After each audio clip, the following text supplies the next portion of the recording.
Baka may siturtod, may tas na parang ng puno sa ano na.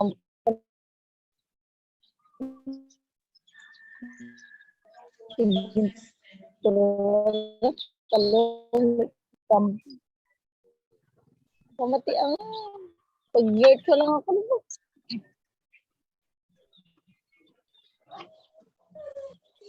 La, kaya.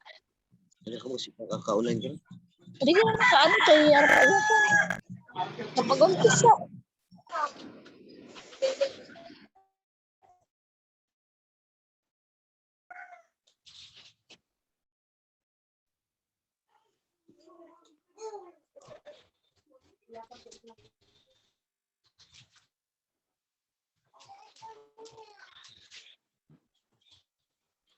Ano may nagsasalita?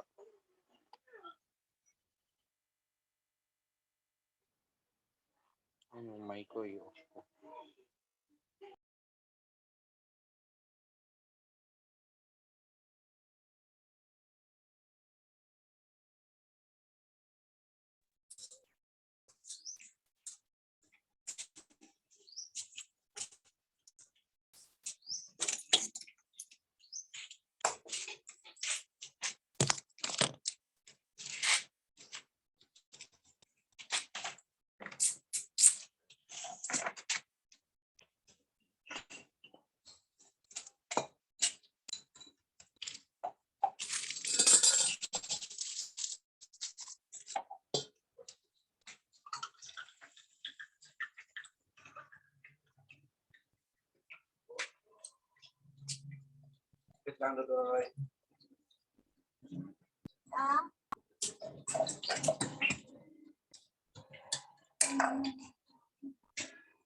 Kita.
Okay na.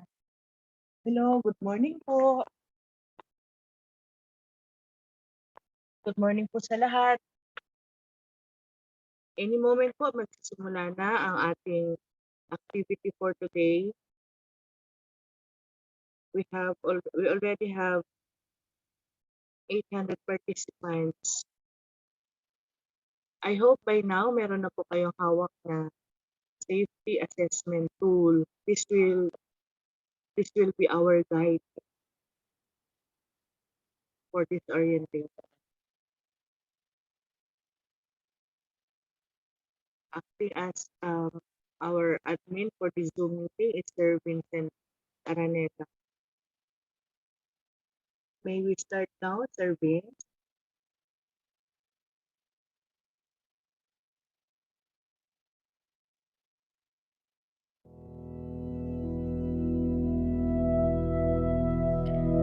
Father God, thank you for allowing us today to gather and be able to share our knowledge and time with one another in this meeting.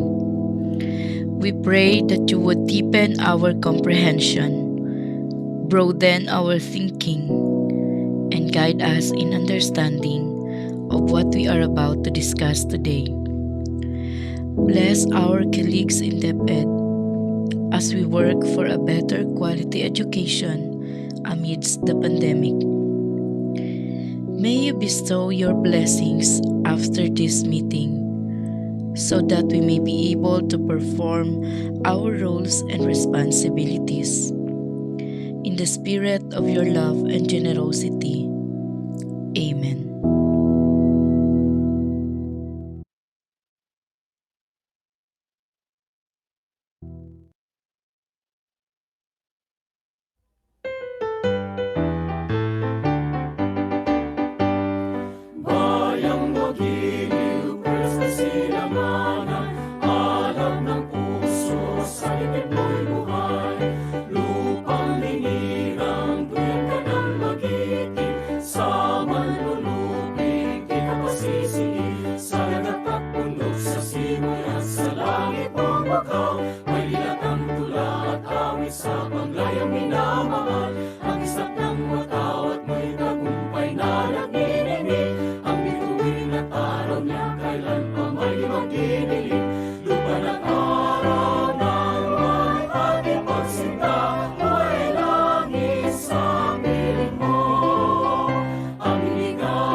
Ang mamatay ng dahil sa'yo.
Once again, good morning, everyone. Welcome to the creation and capacity building of Task Force on School Safety Assessment in preparation for the pilot implementation of limited face-to-face learning modality. This activity is based on division memorandum signed by our school's division superintendent. Our greetings to our most beloved schools division superintendent, Sir Roger F. Capa, CESO 6, to our OICA SDSS, Sir Arnie Ventura and Sir Fines Pos, to our Chief Education Supervisors, Ma'am Felina Patrones of SGOD, and Ma'am Aurelia B. Marquez of CID, to all our dearest public schools district supervisors, district coordinators, and our school heads, our colleagues, our teachers.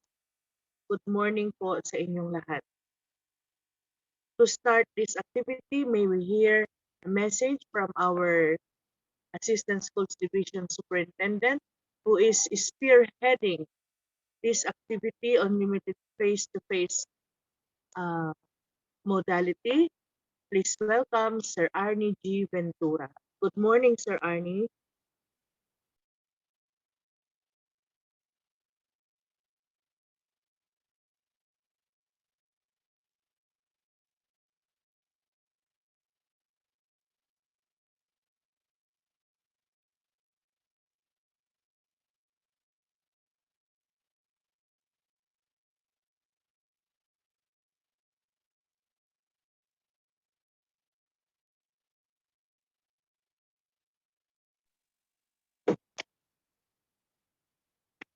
Sir Vince, we need to unmute Sir Arnie. Please bear with us po. Assisting us on the technical side, our planning officer, Sir Vincent Arnaldo.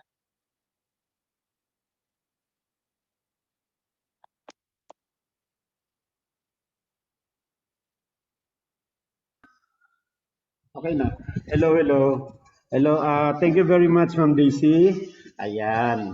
Okay, okay, to our schools division superintendent, Sir Roger F. Capa, to my partner, Sir Foss, to Ma'am Daisy, our focal person for the implementation of limited face-to-face learning modality, to Ma'am Au and Ma'am Filing, our chief supervisor, and of course to all school heads, PSDS, and most especially of course sa ating mga kasamahan sa division office, kina Sir Vince, na busy para sa activity na ito, and of course sa ating pong members ng school task force. Sa inyo pong lahat, magandang umaga. Okay, pasensya na po and sunod-sunod po ang ating activity. Okay, this morning we have three activities, sabay-sabay. And syempre ang priority po natin is this division orientation on the implementation of limited face-to-face learning modality. Okay, because this morning we will learn the different issues and concerns regarding po sa implementation ng limited face-to-face learning modality sa darating po na January. As of now, we have identified 50 schools na maaari mag-open or mag-implement ng face-to-face this January or February. Mamaya po i-announce namin kung ano po yung school na yon. And the remaining schools, okay, tuloy-tuloy po ang ating assessment, tuloy po ang ating preparation para po sa next batch, ikayo naman ang bibigyan ng approval or permission for the opening ng limited face-to-face. Hindi ko na po pakahahabaan kasi speaker din naman ako after this. And I hope na magiging successful po and productive ang activity ito. Muli, I would like to welcome everyone for this very significant undertaking of the Schools Division of Palawan. Again, welcome. Thank you very much. God bless you all. Thank you very much, Sir Arnie. Sir Arnie has been doing a lot for us. His presence at DepEd Palawan is very, very fruitful. Joining us this morning are our colleagues from the School Health Nutrition section, which shall discuss the Department Memorandum Number 10/2020-0157. Also, our DRRM officer, Sir Eusgene de Torre, who will discuss the school's basic health and safety protocols, and our colleagues from the Curriculum Implementation Division, who shall discuss the crafting of weekly home learning plan and remediation intervention for learners during the face-to-face classes, and the coaching, mentoring, and training relevant in facilitating blended learning approach. So sana po lahat ay may kopya na, may hawak na kayong copy ng ating school safety assessment tool. Hindi na po natin isa-isa ng ating tool, na-discuss na po natin yan sa MANCOM.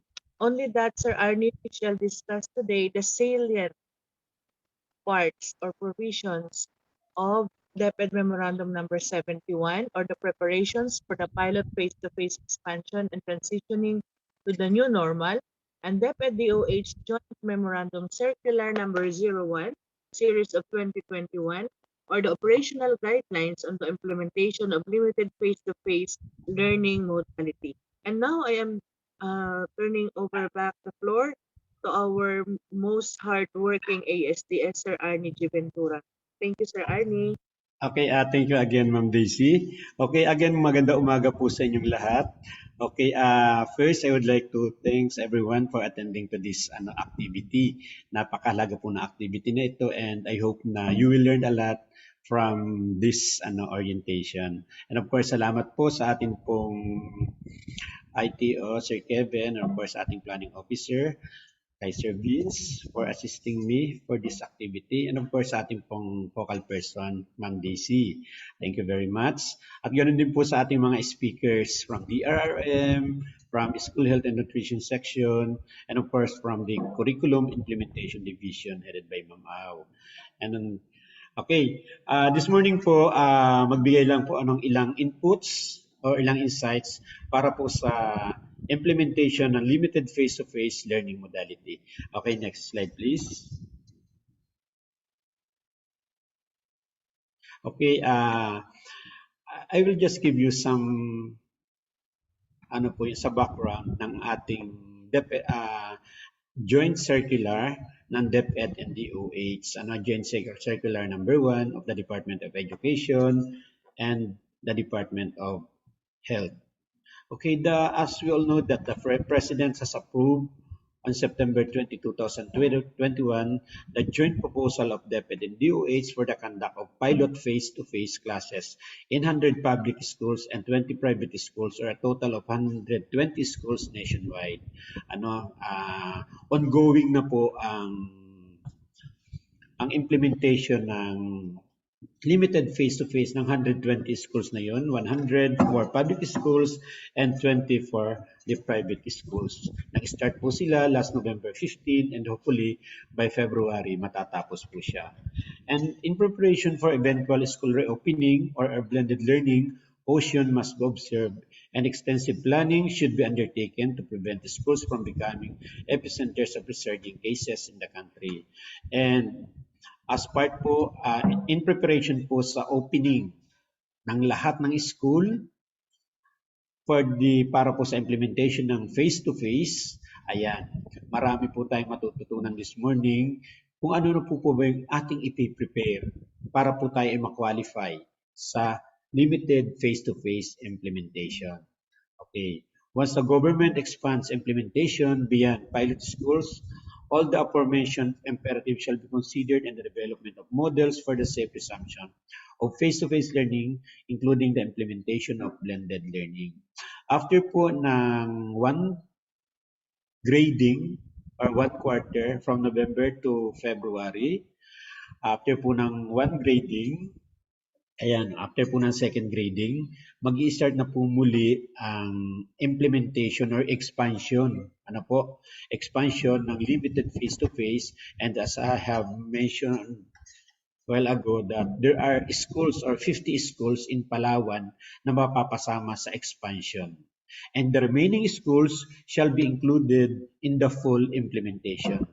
Kaya ibig sabihin, by third grading, meron na pong 50 school in the Division of Palawan na posible na mag-o-open po ng limited face-to-face. And the remaining schools, yung 800 plus schools pa natin, shall be or may be included in sa full implementation to, maaring sa fourth grading or maaring sa opening of classes. Hindi pa po natin alam. Kaya kailangan po ang lahat ay maghahanda na para po sa implementation ng limited face-to-face. Okay, next slide please.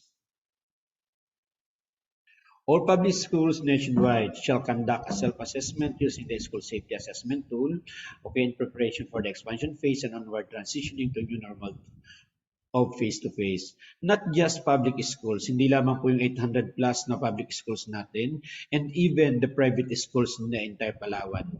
They are also required to use school safety assessment tool.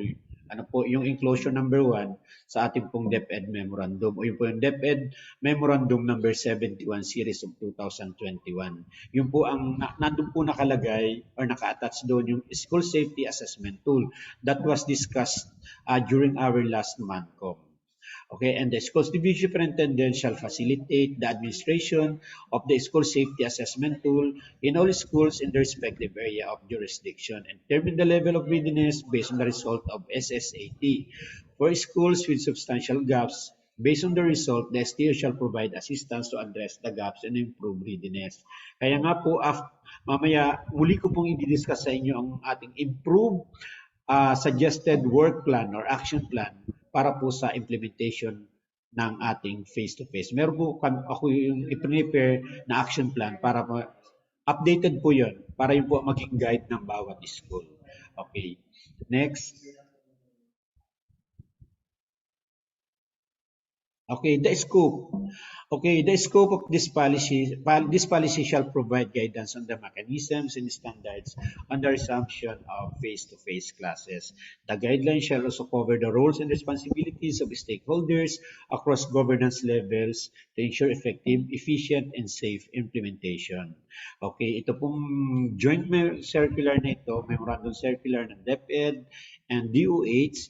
Okay, andyan po lahat yung mechanisms and standards on the resumption of face-to-face classes. Okay, nandiyan po yung i-discuss po dyan. Ano responsibilities? What are the different roles and responsibilities ng teachers, ng school heads, ng parents, and even ng iba-ibang stakeholders in order to ensure effective, efficient, and safe implementation ng limited face-to-face. The resumption of face-to-face classes will be implemented initially in the selected participating school in minimal risk areas based on the DOH risk classification in the following phases. Okay, sabi ko nga kanina, the pilot implementation shall be done from November 15 to January 2022.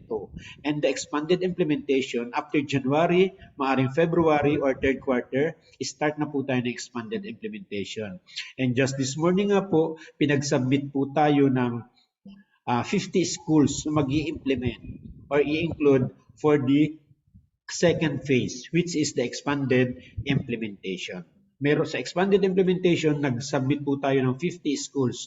And sasabihin po namin sa inyo, ano-anong school yung mag-i-implement para po sa this school year, sa expanded implementation. And for the letter C, yung third phase natin, full implementation under the new normal. Sa full implementation, it means to say that maaring sa fourth grading or maaring sa opening of klase, all schools in the Division of Palawan shall be implementing na nitong limited face-to-face learning modality. Kaya muli, inuulit ko, 3 phases. Ang una, pilot implementation. Throughout the Philippines, the DepEd identified 120 schools. For the expanded implementation in Palawan alone, sa Palawan Division lamang, meron na po tayong 40 public schools and 10 private schools. And for the full implementation under the new normal, maaring may sagawa ito in the opening of classes or maaring sa fourth quarter, full implementation, lahat na po ng school. Kaya ibig sabihin, yung ma-identify nating 50 schools, mas rigid ang preparation and assessment na kanilang gagawin. And doon sa hindi ma-identify na 50, sa expanded implementation, still tuloy-tuloy po ang ating preparation. Following the school action plan na ibibigay namin sa inyo mamaya. Yung improved school action plan. Okay, next slide please. Okay, next. Ayan. This joint memory is hereby established to guide the safe, na-mention ko na yan. Specifically, the phase implementation seeks to deliver quality basic education in a safe learning environment to learners and allow to minimal risk areas. Then address the teaching and learning gaps encountered in distance learning modalities. Strengthen the school community health and safety support system for all learners. Okay. Ito po yung tatlong ina-aspire natin para po sa pag-establish or sa implementation ng limited face-to-face. Deliver quality basic education, which is the ultimate goal naman natin. Makapag-deliver ng quality basic education, pero i-consider natin ang safety ng ating mga learners by providing them a safe learning environment. Okay. Address the teaching and learning gaps. Okay na. Mamaya po i-discuss yan ng ating mga taga-CID. Okay, official. Okay. Next slide. Okay, the operational framework. The operational framework. The operational framework for the resumption of face-to-face classes, as shown in Figure 1, ipakita ko sa inyo mamaya, was adopted from the UNESCO, UNICEF, World Bank, Framework for Reopening Schools, and DepEd Shared Responsibility Principle. Okay, the framework has 4 major pillars, namely, okay, na-discuss na po namin ito during our Division Mancom and orientation on limited face-to-face. Okay, 4 po yung major pillars natin. Number 1, safe operations. Okay, sa safe operations, i-discuss po yan mamaya na ating taga-health, School Health and Nutrition section. Then the teaching and learning shall be discussed by our CID people. And letter C, including the most marginalized, okay, and the well-being and protection. I-discuss po yan ng ating taga-DRRM. Okay, yan po ang focus natin sa opening po or sa preparation ng ating limited face-to-face learning modality. 4 po na pillars. Okay, at sinasabi po dyan, the shared responsibility principle. If we say shared responsibility principle, okay, pakisuyo yung next slide. Okay, ito po yung sinasabi nating shared responsibility principle.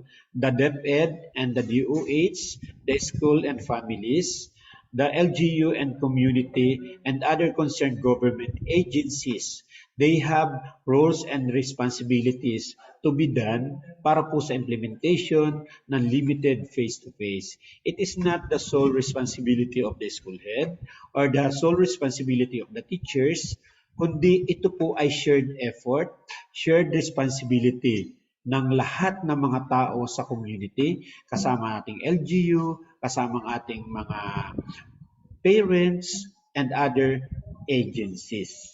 Okay, shared responsibility po pagdating sa safe operations. Okay, nandiyan ang shared responsibility pagdating sa teaching and learning, pati doon sa including the most marginalized. Pag sinabi po kasi natin including the most marginalized, even yung mga PWD, kahit po yung mga katutubo, kahit po yung ating mga learners na Muslim, kahit po sinong learners yan, as long na qualified sila sa na maki-join or sumali sa limited face-to-face, pwede po silang sumali. Ano po? Kaya nakasama yung including the most marginalized. And even yun sa well-being and protection. Paano natin po protektahan ang ating mga learners habang sila ay nag-undergo ng limited face-to-face learning modality? Ito po ang 4 na pillars natin. Ano po? Sa implementation ng limited face-to-face safe operation, teaching and learning, including the most marginalized, and well-being and protection. And habang isinasagawa natin ang 4 na yan, andyan po ang cooperation and support ng bawat isa. Ayan. Next slide, please. Okay, nabasa ko, nasabi ko na po yan kanina. Next slide. Cutting across all the pillars are the policy and finance support to ensure operational mechanisms are in place. Sabi ko nga, meron na po tayo ngayong, di ba, dun sa 4 pillars na yon, andyan na po yung policy, andyan na po yung guidelines. Sabi dito, policy and finance support.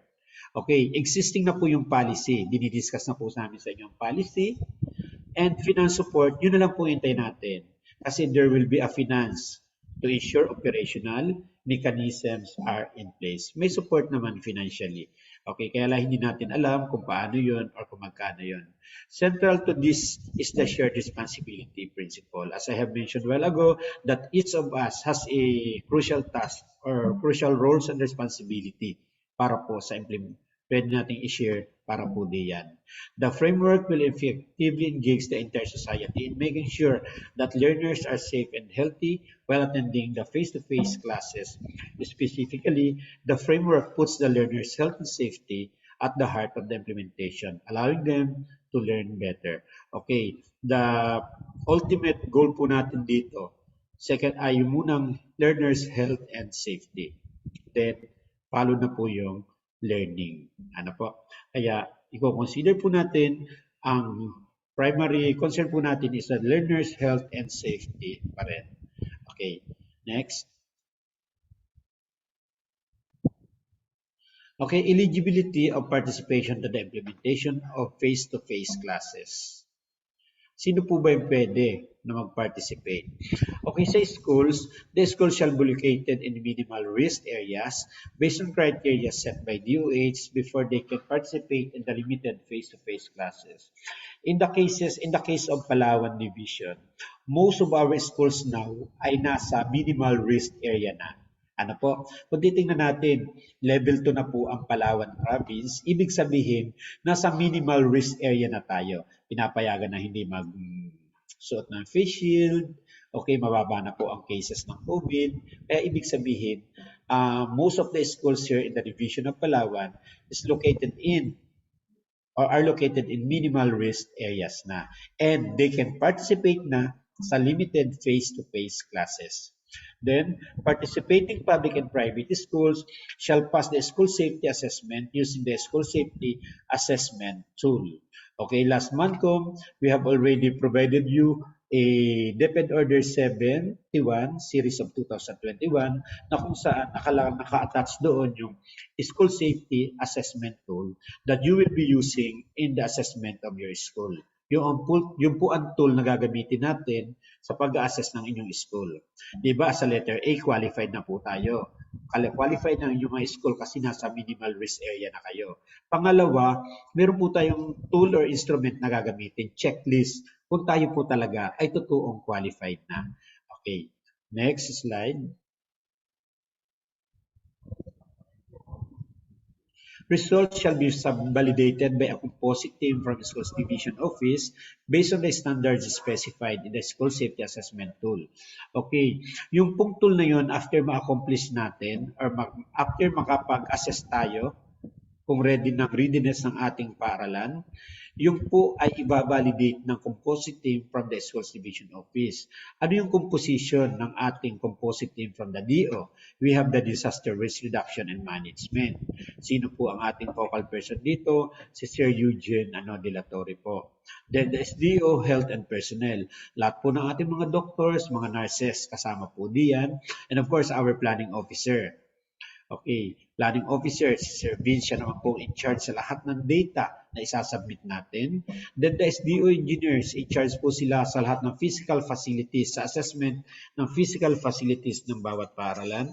And of course, the curriculum issues, curriculum concerns, yung sa teaching and learning natin, we have our EPS and Ma'am Au para naman po in charge sa curriculum, sa concerns po ng curriculum, okay, ng CID. And of course, si Ma'am Daisy para sa monitoring and evaluation natin.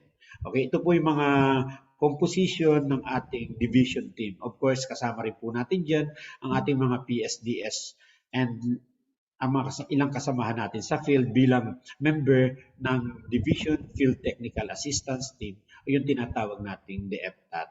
Okay, next slide please. The school shall have express support from LGU. Okay, mahalaga po na that there will be a resolution from your barangay and from your municipality or sa LGUs ninyo. Kailangan meron po silang resolution or letter of support allowing you to participate in face-to-face classes. Kasi once na hindi po pumayag ang LGU and barangay, hindi po kayo pwedeng mag face-to-face classes. Kaya kailangan po natin ng MOB or katibayan na kayo ay pinapayagan. That is in a form of resolution or letter of support from your barangay captain or from Sangguniang Bayan members, vice mayor, and local and mayor. The school shall secure express support and consent of parents of students who shall participate in the opening of classes in the form of written consent. Okay, yun po ay makikita rin doon sa yung Annex C. Provide po namin kayo ng sample written consent form. After po napayagan ng barangay at ng munisipyo or ng LGU na mag-open kayo ng face-to-face classes, ang sunod po na step na akuanin ninyo na isi-secure ay yung dapat merong consent ang mga bata. Consent from the parent or parent consent or waiver from the parents na they are allowing their children to participate in the limited face-to-face. Okay, next.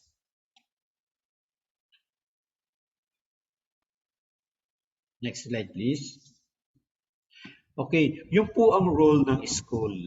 Yun po ang role ng school. Ulitin ko po isasummarize ko lang po ang role ng school. Una po, kinakailangan ang school ay nasa minimal risk area.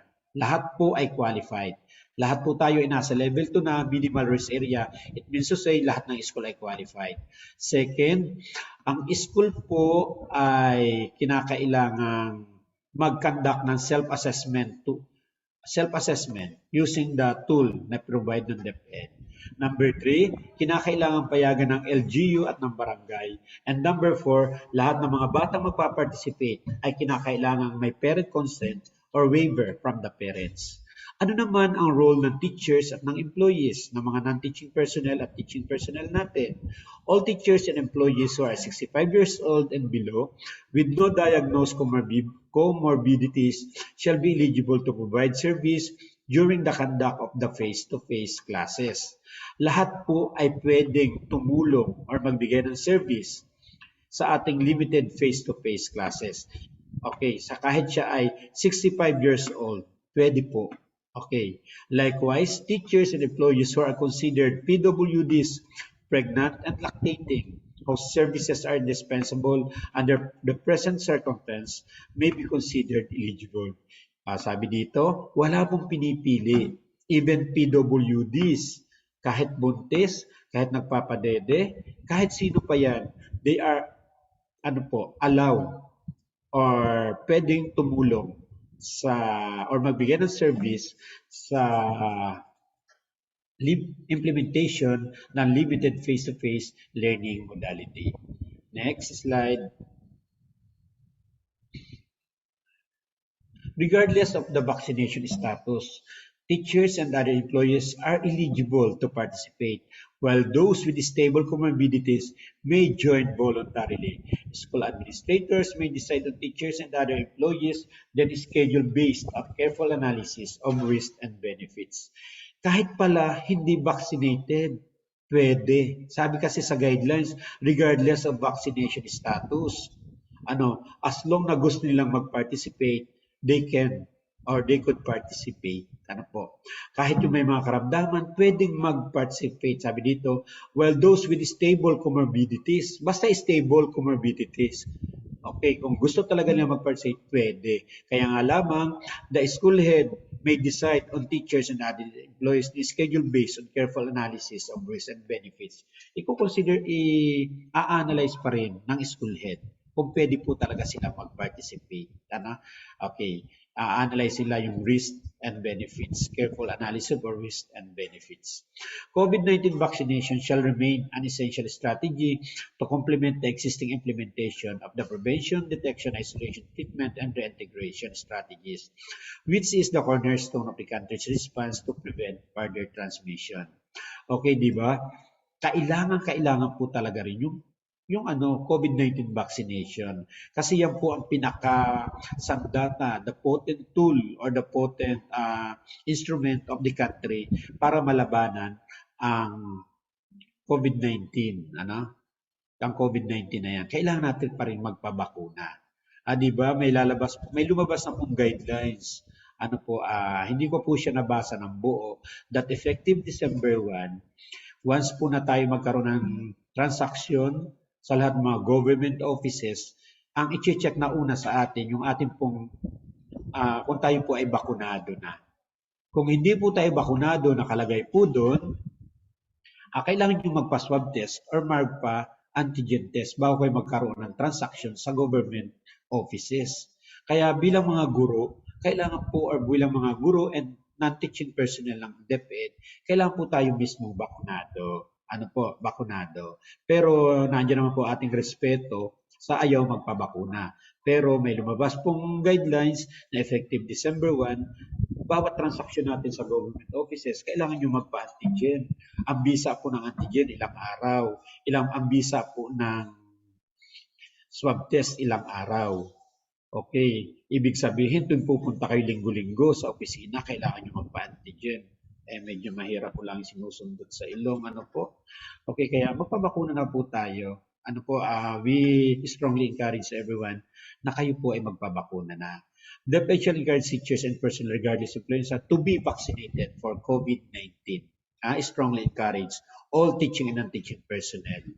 Okay, kahit po ikaw ay casual, JO, o kaya irregular, kailangan po tayo magpabakuna. Kasi yan po ang sabi natin, cornerstone of the country's response to prevent further transmission. Okay, next slide.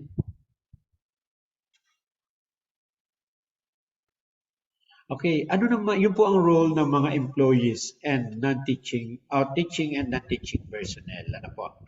Okay, sa learners naman, selection of learners who will participate in pilot implementation shall be guided by the following criteria. Not all learners, hindi po lahat ng learners ay magpa-participate.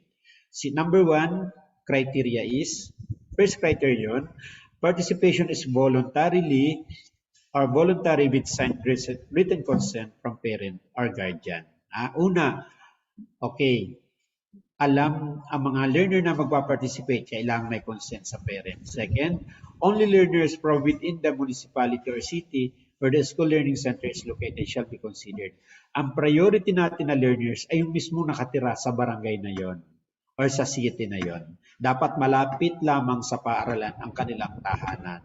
Okay, next. Number 3. Okay, yung mga learners can walk going to school or with regulated public transportation or with available private transport. Yung mga learners na kayang lakarin ang paaralan, ibig sabihin malayo, malapit lamang sa paaralan ang kanilang mga tahanan o kaya naman kaya ring abutin sa pamamagitan ng mga public transportation or kung meron pong service vehicle, okay, pwede naman po. And learners without existing comorbidities. Kung ang ating mga learners ay may sakit, hindi po sila pwede mag-participate sa limited face-to-face learning modality. Okay, next. Next slide, please. Participating schools may further do prioritization of learners according but not limited to the following. Ito po ang gagawin ng mga school. Paano nila pipiliin ang mga learners? Children who require childcare, such as those whose parents must work outside the home or have no directly available and immediately responsible adults, guardian at home. Okay, ipaprioritize yung mga learners na nagre-require ng childcare, such as those whose parents must work outside the home. Second, learners heavily dependent on face-to-face learning intervention. Okay, and learners who struggle to meet the required learning competencies. Okay. Yung mga bata na wala nagtuturo sa bahay, i-consider din yan.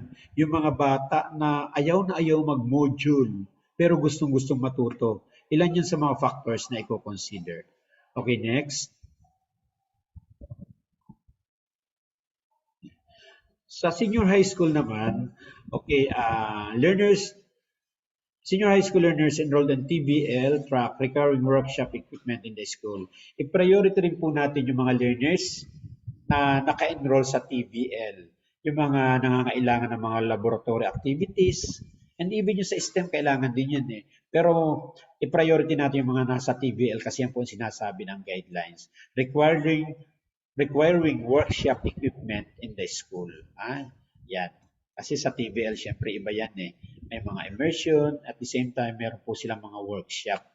Okay, learners that are documented to be affected by mental health concerns. Ayan. Sir Vince, nag-iba ang aking presentation, Sir Vince. Ayan.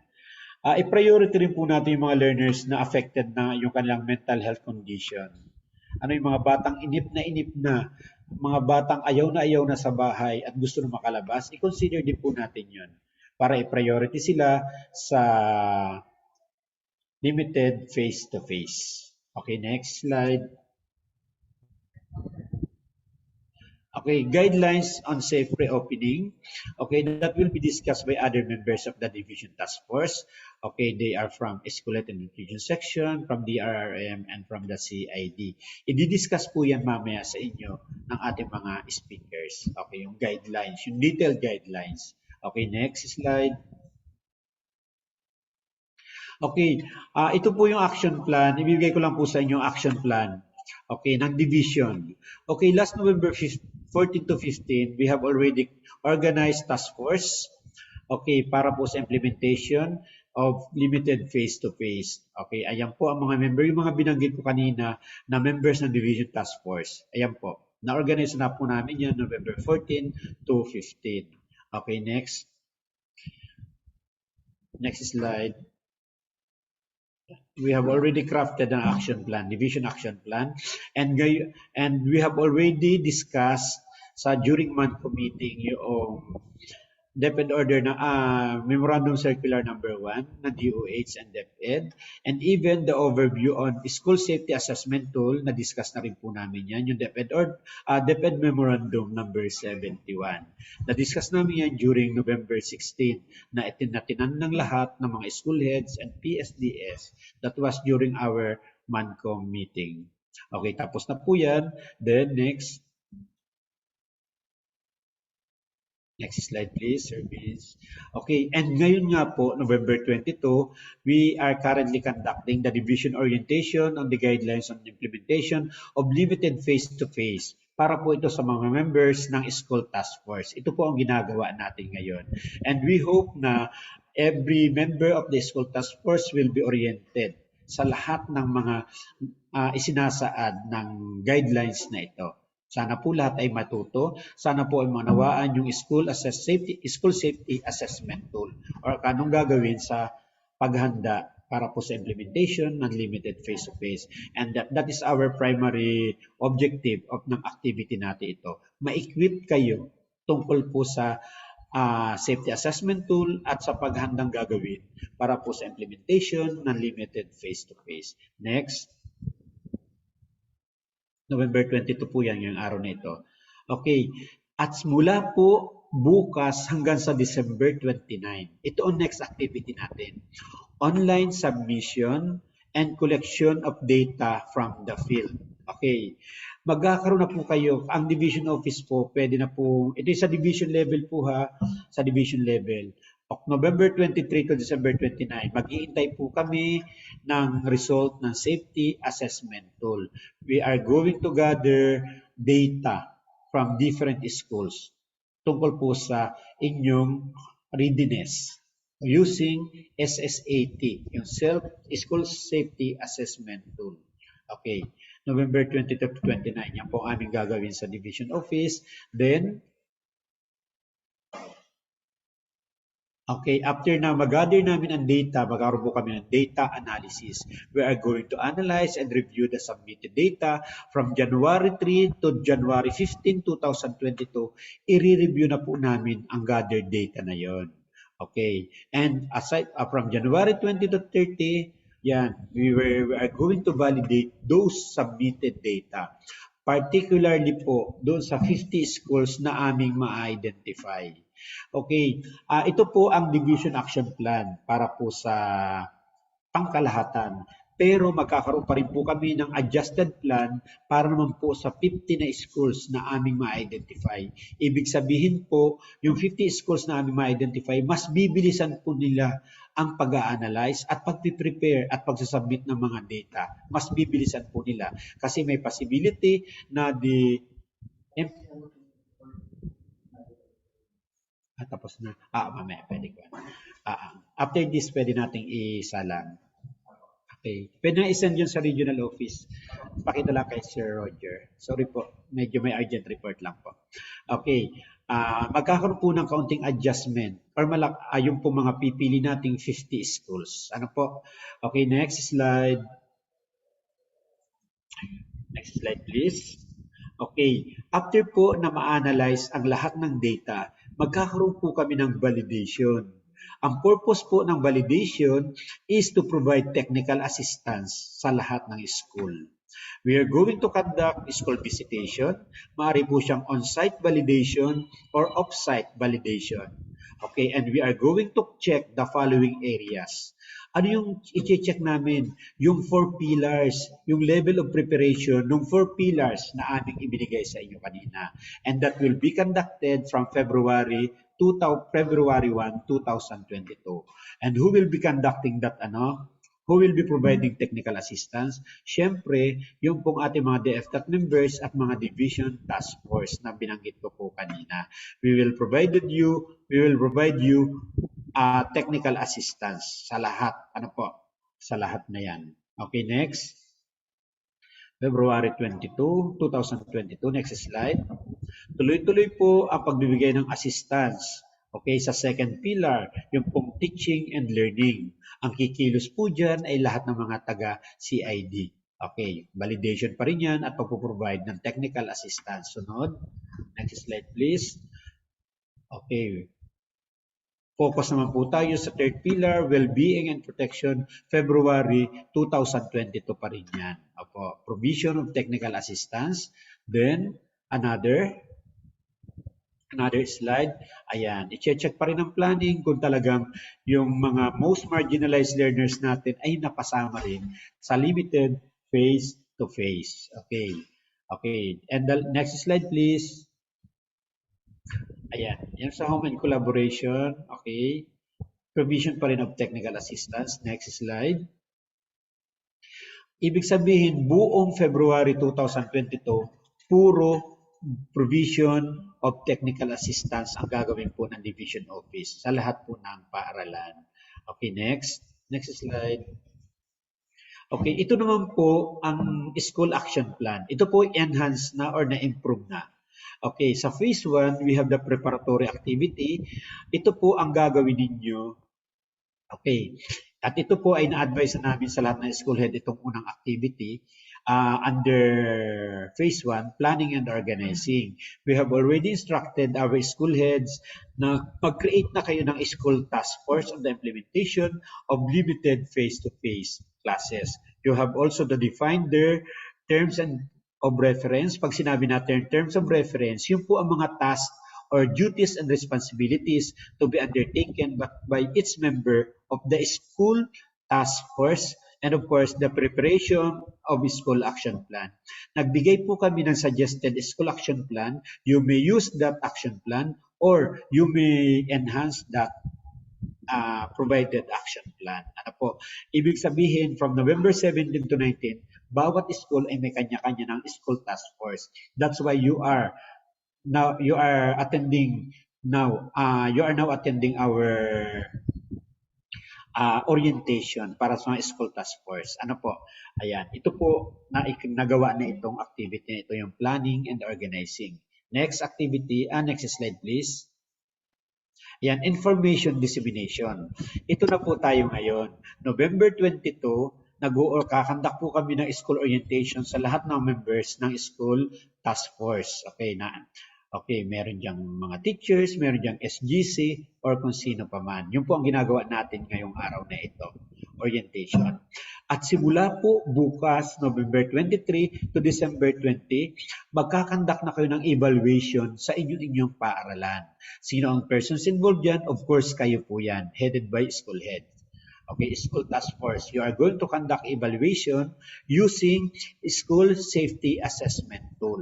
And we are expecting na you will be assessing your school, the status of the school, doon po sa readiness nyo sa implementation ng limited face-to-face. Yan na po tayo. Conduct ng evaluation under data gathering. Okay, next.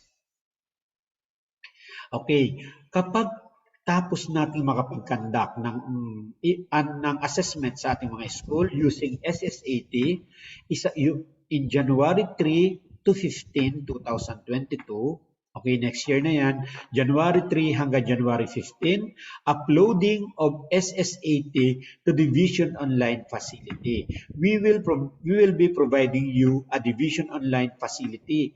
Online facility, i-upload na natin doon lahat ng nag-gather nating data. Sino ang in charge dito? Of course, the school head and the school ICT coordinator. And ang ine-expect nating output dito, before January 15, you have already uploaded na the SSA data. Okay, January 3 to 15. Next. Next po. Ayan.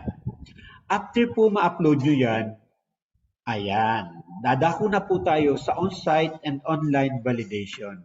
Ang mga division task force, mga DepEd members, ay pupunta po sa inyong school. Kung di man sila makapunta physically, pwede po ng online validation.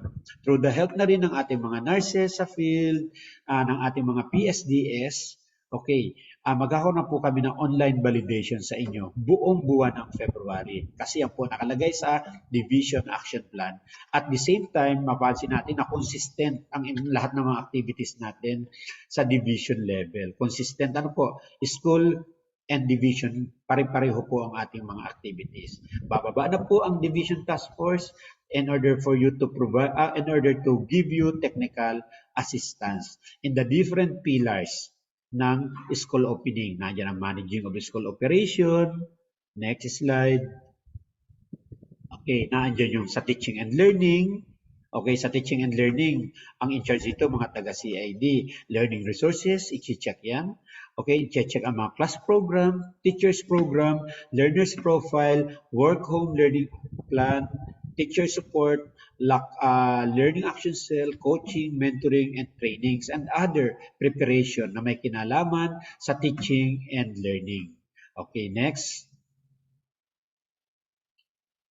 Okay, another kung siyempre tuloy-tuloy pa rin po ang pag-provide ng technical assistance through on-site and online validation, yung well-being and protection, andyan po ang taga DRRM and other SGOD sections kasama school health and nutrition section, DRRM yan, well-being and protection ang focus nila about sa health and safety pa rin ng ating mga learners. I-check nila yan isa-isa.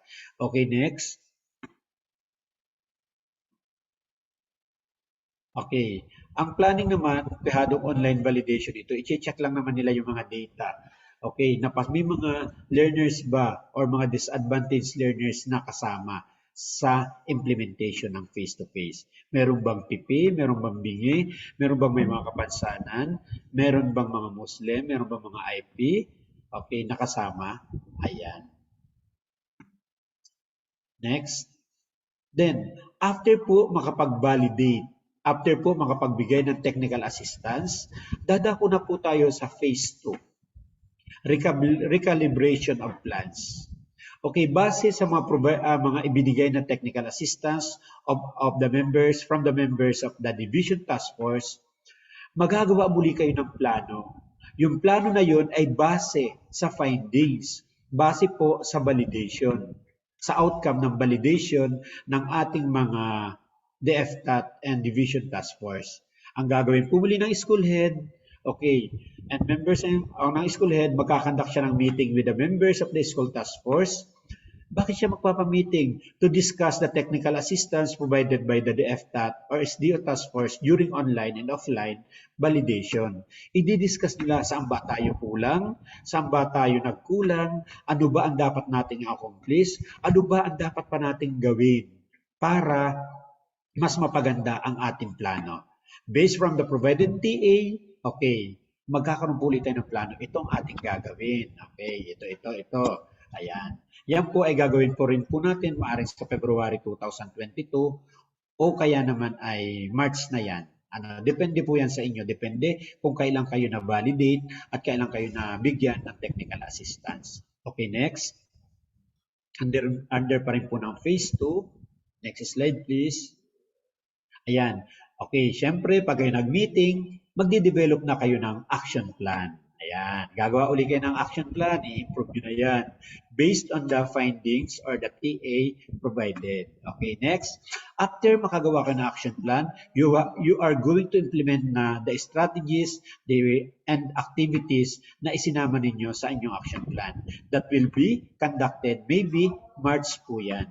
Pero sabi ko nga, yung mga mapipili na 50 schools for the expansion ng limited face-to-face, ayan, yan po, mas mauuna po kayo. Okay, mamaya i-mention namin. Mas mauuna po kayo mag-prepare talaga. Okay, next slide. Ayan. After po na ma-implement nyo na yung mga technical assistance, na-improve nyo na yung inyong naisagawa nyo na yung inyong mga plano base sa provided technical assistance, dumako na po tayo sa part 3 ng ating action plan. Ito na yung reassessment. Magre-reassessment uli kayo. Mag-conduct na re-evaluation on the level of preparedness of the school opening, level of preparedness of the school and opening of face-to-face classes modality using SSAT. Okay, i-re-evaluate po uli natin. Tingnan natin kung nagawa ba yung mga technical assistance na ibinigay ng ating mga DepEd and Division Task Force. I-evaluate po muli natin ating school using the same tool, School Safety Assessment Tool. Then after that, okay, kung kailangan natin ng support from the local government, from our partners, from our parents, okay, we are going to present the result of the assessment to the school partners for possible interventions. Okay, partner po tayo, hingi tayong assistance sa mga parents or kung kanino pa mga stakeholders. Okay, i-present po natin yung result ng assessment. Okay, next. Next slide. Okay, then after that, isubmit uli natin ang result po ng SSAT sa Division Online Facility. April na po yan. In charge, School ICT Coordinator. Then prepare the school for the online and offline validation on 4 areas. Okay. Okay, prepare po ulit natin. Maulit-ulit yung process. Hanggat hindi tayo prepared talaga, ulit na magbibigay ng technical assistance ang ating DepEd and Division Task Force. And number 5, final assessment on the readiness of the school. Maaring closing na yan. Kung hindi pa rin talaga ready ang ating paaralan, we are going to repeat the process. Okay. Okay, assistance, provide ng assistance, then i-check ulit natin using self-assessment tool hanggang ma-perfect na natin or ma-qualified na tayo sa opening ng classes. Okay, hanggang ma-assess na ang readiness na school. Repeat the process. Okay, next slide. Next slide, please. Ayan na. Then, yan na. Okay, kunwari, nakapasa na ang lahat. Opening of the face-to-face implementation na po tayo. Opening of the face-to-face learning modality na. Yan. Okay. And ang opening na yan, in-expect natin na maging successful na ang opening ng limited face-to-face learning modality. Siyempre, involved na po ang lahat diyan. Okay, next. Yan po ang implementation phase. Next po is, ayan na. Doon na po tayo sa monitoring of the opening of the limited face-to-face learning modality. In charge naman po dito ang ating M&E team. Okay. Okay, M&E team. Wala pa po tayong template or tool na gagamitin sa monitoring and evaluation. Hinintay pa po natin ang tool na ibababa ng higher office. And the third one, habang ini-implement natin ang face-to-face modality, matuto na po tayo mag-document, or we have to document i-document natin yung ating mga best practices, ano yung mga strength, ano yung mga facilitating forces during the implementation of the face-to-face learning modality. Ano ba yung mga problema ang kinakaharap, paano nyo sinolve ang mga problemang yun, ano yung magandang nangyari during our opening or during the implementation of face-to-face learning modality. Dapat bawat school ay merong school documentation team. That is very essential. Napakalaga po na meron tayong school documentation team, taga-picture, taga-video, taga-sulat ng write-ups. Kasi kailangan natin po yan sa school-based management natin. Okay. Next slide. Ayun, yun po ang school action plan natin. You may enhance, you may improve, or you may revise the school action plan.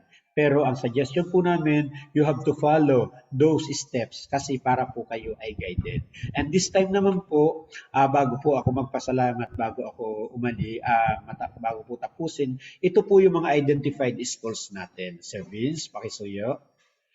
Ito pong mga identified schools natin, we have 40 schools. We identified 40 schools for public school. And for the private schools naman po, we have 10. Okay. Ito po ay talagang medyo kailangang kikilos or mas bibilisan nila ang pagkilos. Kasi po, by third grading, during the expansion ng limited face-to-face, ito ang submitted natin sa region. As a central office, na-submit na po ito. Babasahin ko lang po isa-isa. Okay, paano po namin pinili? Equally distributed po ito. Okay, for high school, there are 20, and for elementary, there are 20 schools. 5 big schools, 5 medium, and 5 small school. Then, 5 po na special school. If you say special school, andyan po ang IP, nandiyan po may SPED, and madrasa, and others. Okay, babasahin ko lang po. Aborla National High School. Okay. Kulandanum Elementary School. Aplaya Elementary School. Sa Aborlan po itong we have 3 schools from Aborlan. Aborlan National High School, Kulandanum Elementary School, and Aplaya Elementary School. For Agutaya, we have 2. Agutaya Central School and Concepcion National High School. For Araceli, we have 1. Kalandagan National High School. And for Balabak, we have 2, Balabak Central School and Bangkalaan National High School. And for Batarasa, we have Rio Tuba Central School, Sarong Elementary School, and Balihod National High School. And kasama of course ang Sumbiling National High School. For Brooks Point naman, we have only 1, Inilio Taha National High School.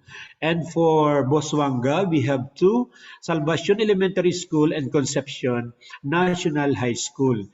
And for Coron, marami-rami po ang Coron, 1, 2, 3. Okay, 3. We have 3 from Coron. Coron School of Fisheries, Bulalakaw Integrated School, and San Nicolas Elementary School. And for Culyon, we have only 1 school from Culyon, of course, Culyon Elementary School. And for Cuyo, we have 2, Kapunayan National High School and Manamok Elementary School. And for Dumaran, we have 2, Josepe Pacardo Senior Elementary School and Danleg Elementary School of Dumaran. And for El Nido naman, we have 3, Pasadena Elementary School, San Fernando National High School, and Mabini National High School. And for Kalayaan, okay, we have 1 from Kalayaan, Pag-asa Elementary School. And for Linapakan, we have only 1 from Linapakan, San Miguel Elementary School. And for Magsaysay, Magsaysay Central School, and there are 2 schools from Nara, Kabuluan Elementary School and Dumangueña National High School. And we have 2 from Quezon, okay, Underground Elementary School and Natulungan Elementary School. And for Rizal, we have 2. Okay, Kanipaan National High School and Salungsong Elementary School. And from Rojas, we have 1. Balaya Pagadalan Kat nga Katutubo Elementary School from Rojas. And for San Vicente, we have New Canipo National High School, and from Sofronio Española, Labog National High School and Panitian Elementary School. And from Taytay, we have Kasian Elementary School. Okay, that's all. Okay, yun po ang ating 40 identified schools. Okay, bakit kailangan po namin kung 40 identified schools na yun from public schools na magdo-double effort po para po maayos ang maitaas ang level of preparedness or readiness ng lahat ng mga paaralang yun. Advance congratulations na po agad do sa mga identified schools na yun. Thank you very much po, and may God bless our preparation for the implementation of the limited face-to-face learning modality in the Schools Division of Palawan. Maraming pong salamat. God bless you. Thank you. Thank you very much, ASDS Sir Arnie G. Ventura. It's a huge task ahead of us, pero we must embrace a positive attitude towards this reintroduction to limited face-to-face learning modality. Mahaba man po, marami man po ang requirements, pero it's in place already in your schools. So, konti na lang po ang ating gagawin. At this point, let us hear from one of our nurses at the School Health Nutrition section.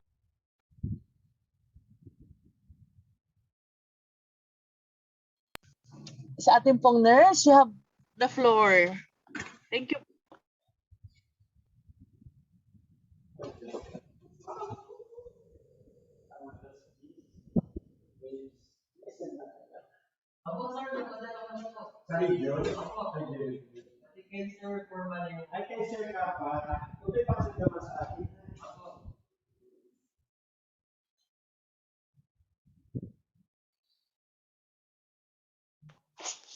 Okay, nagre-ready po ang ating nurse, si Cayabo, from our School Health Nutrition section para po sa kanyang presentation. Sa mga nakikinig po sa atin sa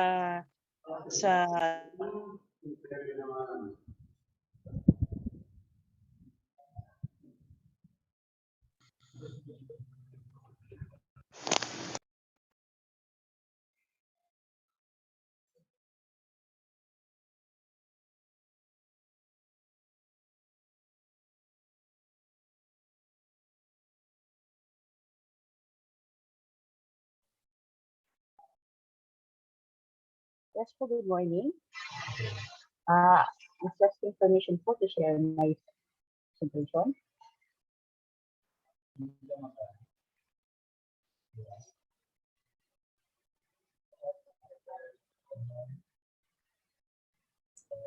Sige po, pwede na mag-share.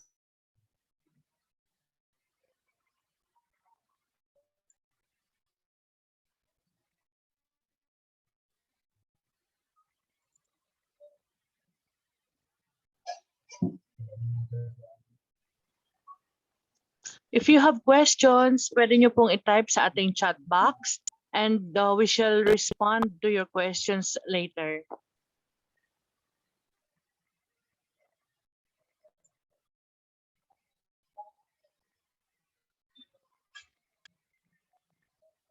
So, good morning po. Am I clear po ba? Yes, ma'am. Okay po, loud and clear. Yung presentation ko, ma'am, clear din po. Slideshow na po. ma'am.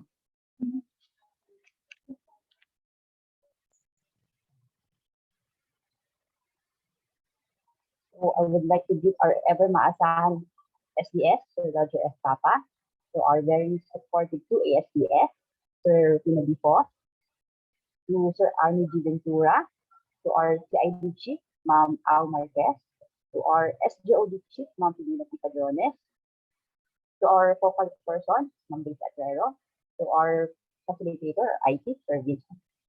Beans, to our SDRM division, DRM coordinator, Sir Eusgene, to all the ASDS, school heads, to all our private schools, to all the participants po, good morning. So, God is good all the time, God is good indeed, because we are now planning for our face-to-face classes. It was a curious for us, especially to our department, especially in our division, na sobrang laki po natin, we are in a large scale, tapos leaders pa. So, ang hirap po sa atin yung alternative delivery mode of learning. That's just an easy. Pati po mga parents, learners, hirap na hirap din po, especially in answering their modules, in getting their modules. So, now is the time po para tulungan natin po sila. So, let us help us ensure the safety of the learners, our colleagues, our family, and our community. So, my topic is about the safe operations. So, it is the first major pillar for the operational framework for the resumption of face-to-face classes. So, this is the guidelines on safe reopening. Resource is the DepEd and the DOH Joint Memorandum Circular Number 01 Series of 2021. So, my topic has two major subjects. First, the managing school operations, and the second was the homeschool coordination. For the managing school operations, I have 8 subtopics. So, please bear with me kasi ito po yung pinakamahabang pillar sa 4 po na ito. So, for the first preparation for school opening, in preparation for school reopening, the school shall set up the following. First, the physical structures. So, make sure po yung classroom po natin okay na, yung mga school buildings. Okay na po ba yung mga system natin? Wala na po ba yung baha? Ready na po ba yung mga upuan natin, yung mga markings? Yung ating pong wash and sanitation hygiene facilities, yung ating pong mga hand washing facilities. So, hindi lang po dapat lababo yan. So, dapat functional po yan. Dapat may sabon, may tubig, at dito sa lahat, maganda po yung drainage. Kasi po, because po yung COVID-19, best prevent COVID-19 is through hand washing po. So, mahalaga po yan sa atin. So, next po yung ating personal protective equipment. Dito po yung mga face mask, face shields, alcohol, PPEs, especially sa ating mga frontliners, tama po dyan natin mga guards, drivers, mga DRM, saka school health personnel. Next po yung ating health and safety protocols. Dapat po, visible po yan, nababasa, naiintindihan po ng mga estudyante, pati po mga magulang.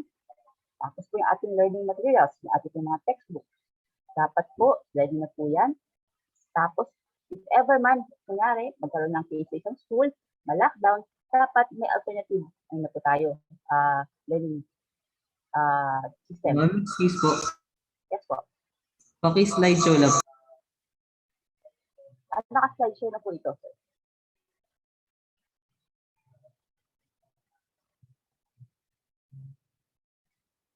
Wait, pan lang po kasi yung lumalabas.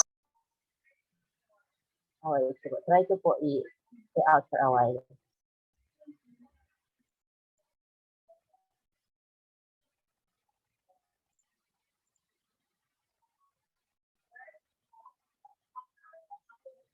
Sir Kels, okay na po? Visible na po? Anticipation?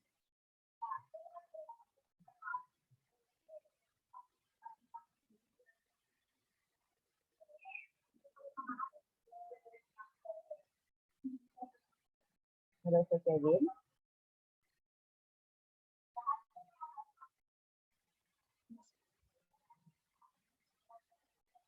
Visible na po ba? Hindi pa po.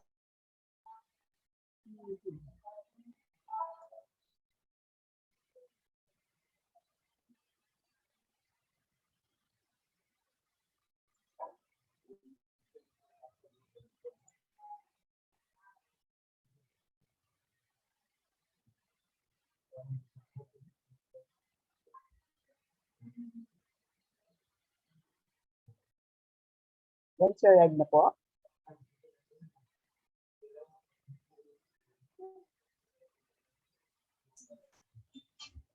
Nasa edit view po yung nakikita. Hindi ko nakita yung ano.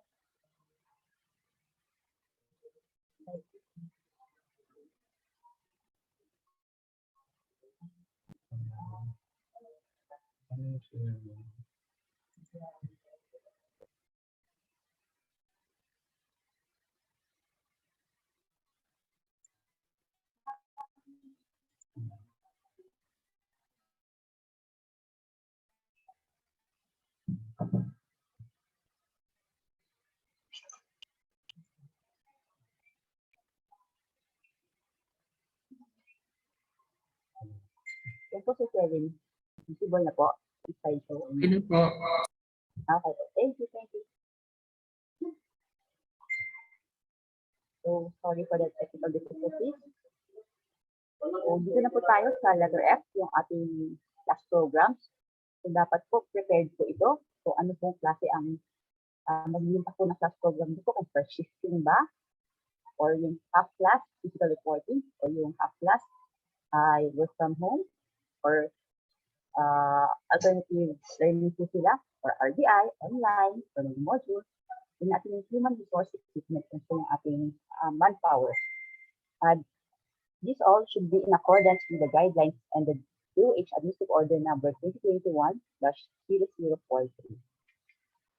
So number 2, the school shall involve the community in the school reopening process to shape the perceptions of risk and effectively respond on the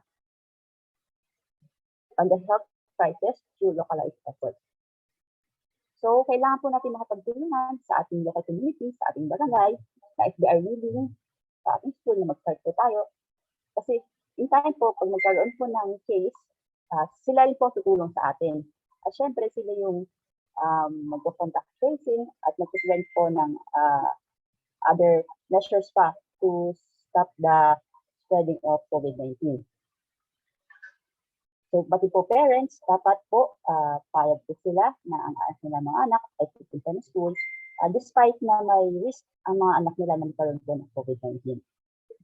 Number 3, the school shall adjust class programs according to their alternative work arrangements for AWA and conduct an orientation of teaching personnel possible changes in their AWA. So, ayun po. May mga sudden changes like kung magka-case or si teacher mismo, baka magkasakit, kailangan ready po yung plan natin at tayong mga students, kailangan po ready yung ating AWA for our teachers saka po pati sa mga learners. So, the school shall orient learners, parents, guardians, teaching and non-teaching personnel, external stakeholders, and LGU of eligibility for participation, existing protocols, mechanisms, procedures needed in conducting face-to-face classes. So, sino-sino po ba yung pwedeng sumali sa face-to-face classes? Ano po yung protocols ng school? Ano mga mechanisms? So, halimbawa po doon, once na merong suspected or probable case, kailangan mag-undergo po na antigen test. So, dapat inform po doon yung mga parents at saka stakeholders. So, number 5, the school shall fill the vaccination records of the children. So ngayon po, nagsisimula na ang COVID-19 vaccination for ages 12 to 17 years old. So inaalam po yun, dapat alam po ng school or ng school health personnel kung ang mga pumapasok po ay vaccinated. Sa mga elementary students naman po, dapat po alam yung mga vaccination nila, tulad ng mga measles, diphtheria, pero hindi naman po yun prerequisite para pumasok po sila. Hindi po mandatory na mag-vaccine sila para lang po sa face-to-face classes. Gusto lang po namin malaman kung anong records nila para po ma-endorse po namin sa RH kung ano po mga kailangan na vaccine para sa mga bata nito. Pero kailangan pa rin po namin nakaset ng parents once po pumayag for vaccination. So prior to the opening of the school should conduct simulation activities. Katulad po ng sa nakaraan, as a readiness, may simulation activities po tayo na dapat gawin. From the school gate pa lang, papasok lang hallway to classroom, yung behavior po doon, yung ating mga markings, and then pati po yung mga activities ng mga teachers, Then kung paano sila magbibigay ng mga textbooks, kung paano sila magbibigay ng mga output nila sa mga teachers, kailangan po kasali sa simulation activities, and hanggang palabas po ng school, kailangan makita po natin yun. So, kailangan po included doon yung pagsunod po sa safety and health protocols, especially po yun, kasi yun po yung ating babantayan. Kasi hindi, may chance na hindi po masali yung school natin kung alam natin may mga kulang pa tayo at hindi pa handa yung school. Number 7, all persons shall wear well-fitting face masks and appropriate PPE, especially in public spaces and in closed spaces. So, kahit po nag-start na face-to-face classes, nasa minimum lows po tayo, pero hindi po rin po natin masunod sa safety and health protocols. Like using face mask, kahit cloth mask po yan, pwede pong pagdating sa school. Pero once symptomatic po ang learners o ang teachers o ang visitors sa pumunta sa school, papalitan po yan ng medical face mask. Tapos, appropriate PPE, dapat po yung impermeable PPE. Tapos, dapat fitted at saka kailangan with extra PPE para in case may nasira man or biglang napunit, pwede pong palitan agad.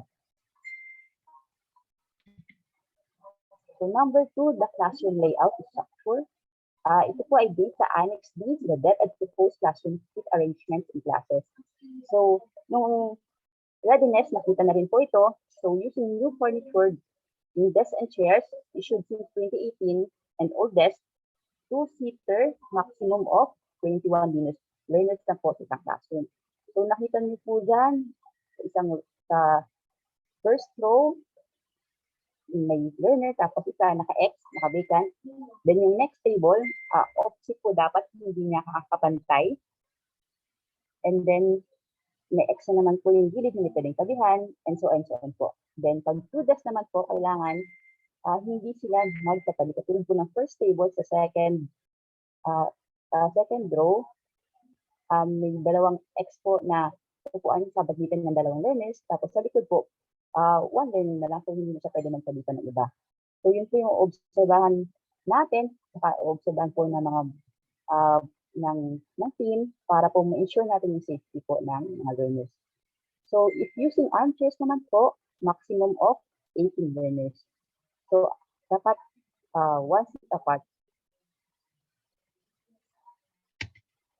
So, for the proper arrangement on prescribed classroom layout or the Annex B, ensure the proper physical distancing to 1 to 2 meters apart. If not occupied seats, marked with an X. Nga po, marked with an X. Nga po, si learner absent, so wag na po lagyan ng upuan po doon para hindi na po maupuan ng ibang bata. So, ito po yung required maximum numbers of learners per class. For the kindergarten, maximum of 12 learners lang po in a class. Grades 1 to 3, maximum of 16 learners in a class. In grades 4 to 6, maximum of 20 learners in a class. Grades 7 to 10, maximum of 20 learners in a class. Grades 11 to 12, or senior high, maximum of 20 learners in a class. Then for the TVL workshop and science laboratory, mas nag-less po tayo kasi mas marami po movement po dyan. So, a maximum of 12 learners in workshop or science laboratory na po. So, number 3, if the classroom does not have adequate space to enforce 1 to 2 meters distance, the school may use alternatives such as larger spaces, yung gymnasium po natin, yung grounds and the like. So, if there is available learning in community near the school or residential area of the learners and teachers, pwede po natin munang pagpaalam po sa kanila yun at mahiram po muna, isagamit po ng area nila para po ensure yung distancing po ng ating mga learners. So, number 4, providing of microphones or any other appropriate sound system for teachers. Siyempre po si teacher, naka-face mask, naka-facial, baka hindi marinig ng learners sa likod, so better na may appropriate sound system for ating mga teachers. Para hindi rin po, sukat po yung lalamunan ng teacher, siyempre po ang hirap ng magsalita ay naka-face mask. Tapos po, number 5, all HVAC or the heating, ventilation, and air conditioning systems should work in order. Ito yung mga electric fans, purifier, yung mga exhaust, aircon po natin. So, may limited number din po yung temperature ng aircon kung sa mga offices. So, see the Department Order number 224-21 for the guidelines on ventilation for workplaces and public transport to prevent and control the spread of COVID-19. So, the third topic, school traffic management. So, first, establish safe entrance and exit and contact tracing procedures for all those entering of schools. So, tandaan ko lagi, dapat one-way lang, isa for entrance, isa po for exit. So, hindi po dapat magbungguan sila dyan, especially kapag first day ng pasukan. Tapos po, meron tayong contact tracing procedures, dapat may logbook, indicated din yung name, address, yung contact number, saka kung saan yung last destination nila. So, meron po tayong dapat drop-off and pick-up points shall be clearly identified and marked. So, kung saan lang ibababa ng mga parents, yung kanilang mga anak, saka kung saan lang po yung pick-up points to ensure the physical distancing. So, letter C, separate entry and exit points in high traffic areas with signages and markers for queuing and unidirectional movement. Example po, traffic areas yan, yung mga libraries, canteens, saka school offices. So, number 2, putting signages preferably in local languages and in Braille. So, dapat po, naiintindihan ng bata. Ito yun. Tapos po, kung pwede i-translate sa Braille, mas maganda po yun. Para po sa ating mga blind learners. So, kailangan po makita namin yung school map at the front of the gate. Dapat po ito ay visible. At naiintindihan po yung school map. So, designated entrance exit po. The gate sa loob ng classroom. So, designated meeting area. Limit lang po sa one person allowed to fetch per learner. So, isa lang po. Hindi po pwedeng may iba pang kasama o iba pang kumare. So, letter D, forward ground markings. Ito po yung ating mga directions po, yung mga arrows natin. So, dapat po, tama po yan ngayon. Hindi po katulad na nakaraan yung sa readiness, yung mga discrepancies pa, pero naway po ngayon, maayos na po. So, areas with limited physical capacity, so ito po yung mga restrooms, library, and admin office. So, dapat po, kunyari, nakasulat lang, one person at a time o two persons at a time para ma-maintain natin yung minimum standards. So, number 3, authorized visitors, self-schedule, and appointment. So, kung maaari lang po, wag magtanggap ng visitors sa school, lalo na kung galing sa high-risk area sa mga ito. So, pwede mag-alternative, mag-online appointment na lang, or through calls, yun na lang po yung gawin natin. Be safe po. So, number 4, protective measures, the hygiene and sanitation practices, and respiratory etiquette.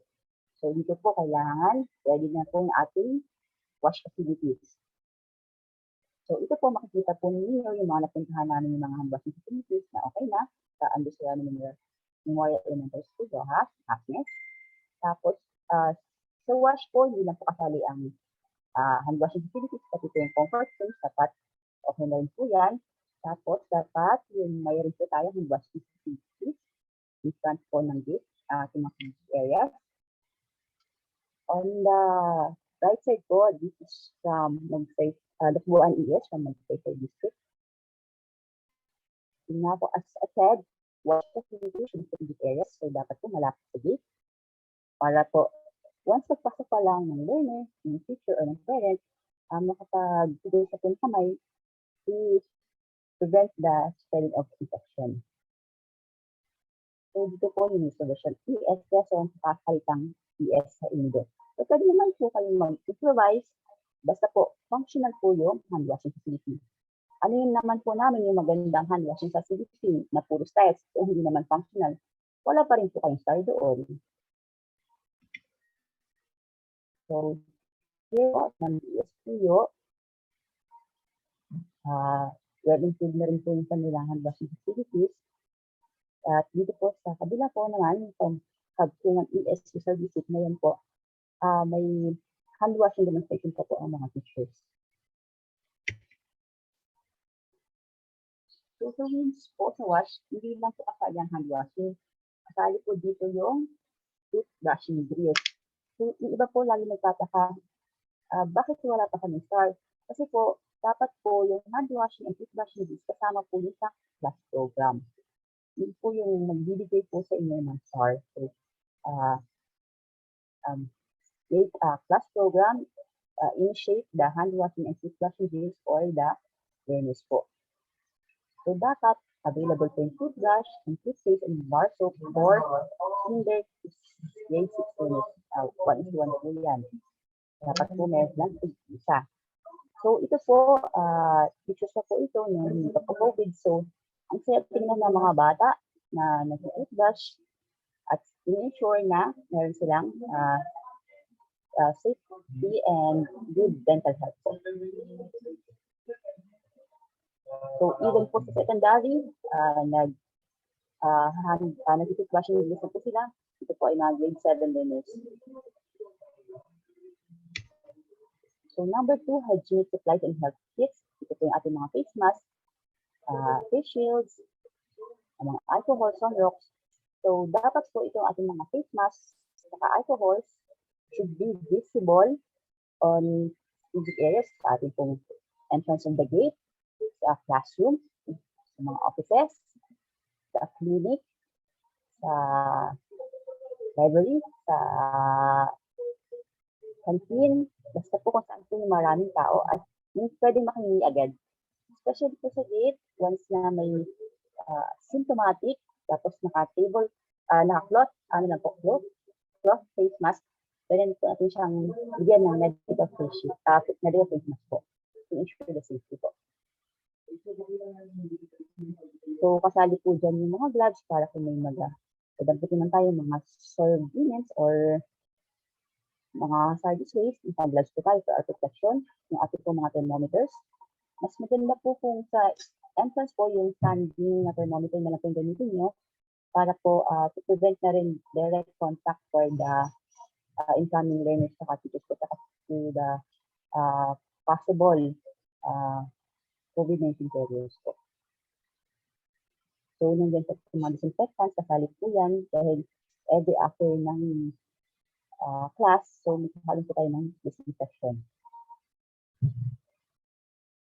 So, make sure din po sa ating clinics, available yung mga medicines, mga first aid kit, okay po yung clinics natin, may bed, ready for ma-rest yung ating mga estudyante, may isolation area.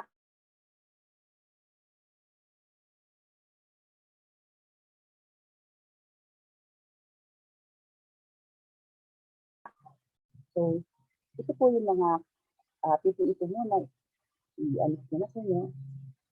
So, yung una po, yung medical face mask lang, and then yung face shield, then ito po yung gown.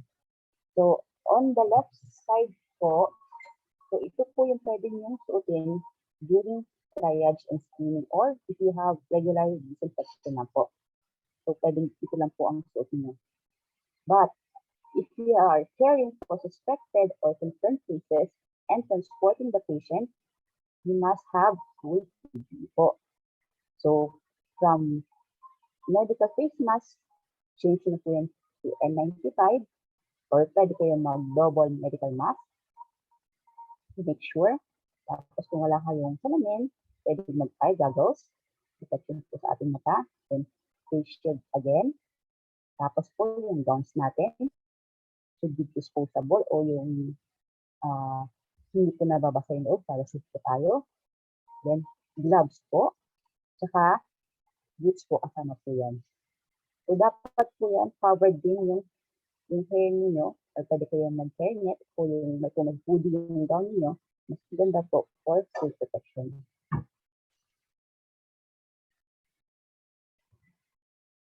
So, we should have child-friendly IEC materials, especially for hand washing, proper wearing face mask, ay mga respiratory etiquette po natin. So ito po, we are using the UV source for the DOH. Nag-isip tamang parang kabulas na kamay, yung tamang pagsuot ng surgical face mask. Naka-local, po siya, local translation para po maintindihan ng mga learners sa mga magulang. Tamang pag-ubo, ito po from DepEd with proper and respiratory hygiene, safe food practices. Tapos po meron tayong latest yung gabay para sa mag-aaral at magulang, tagapag-alaga at guro. Ito po sa mga gawain sa pagkakatupad ng limited face-to-face classes. So number 5, the school shall provide a daily health monitoring for learners and school staff. So see template Annex E or the COVID-19 monitoring.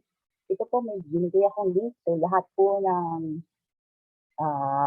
annexes po for the joint memorandum circular pilot face-to-face nandito na sa link po na ito. So nandun na yung SSAT, yung consent, yung mga health assessment. So dito po sa Annex E, composed of 6 forms. Yung para sa magulang, ito po yung sa consent. Tapos yung notice to reporting personnel. Yung distress declaration form po. Kailangan po yan, sagutan nila. To ensure na walang silang 20 pesos na practice school. Yung teacher's record din po. Ito yung gagamitin ng teacher, yung everyday yung gagamitin, parang health inspection sa kanilang mga learners sa pagpasok ng classroom.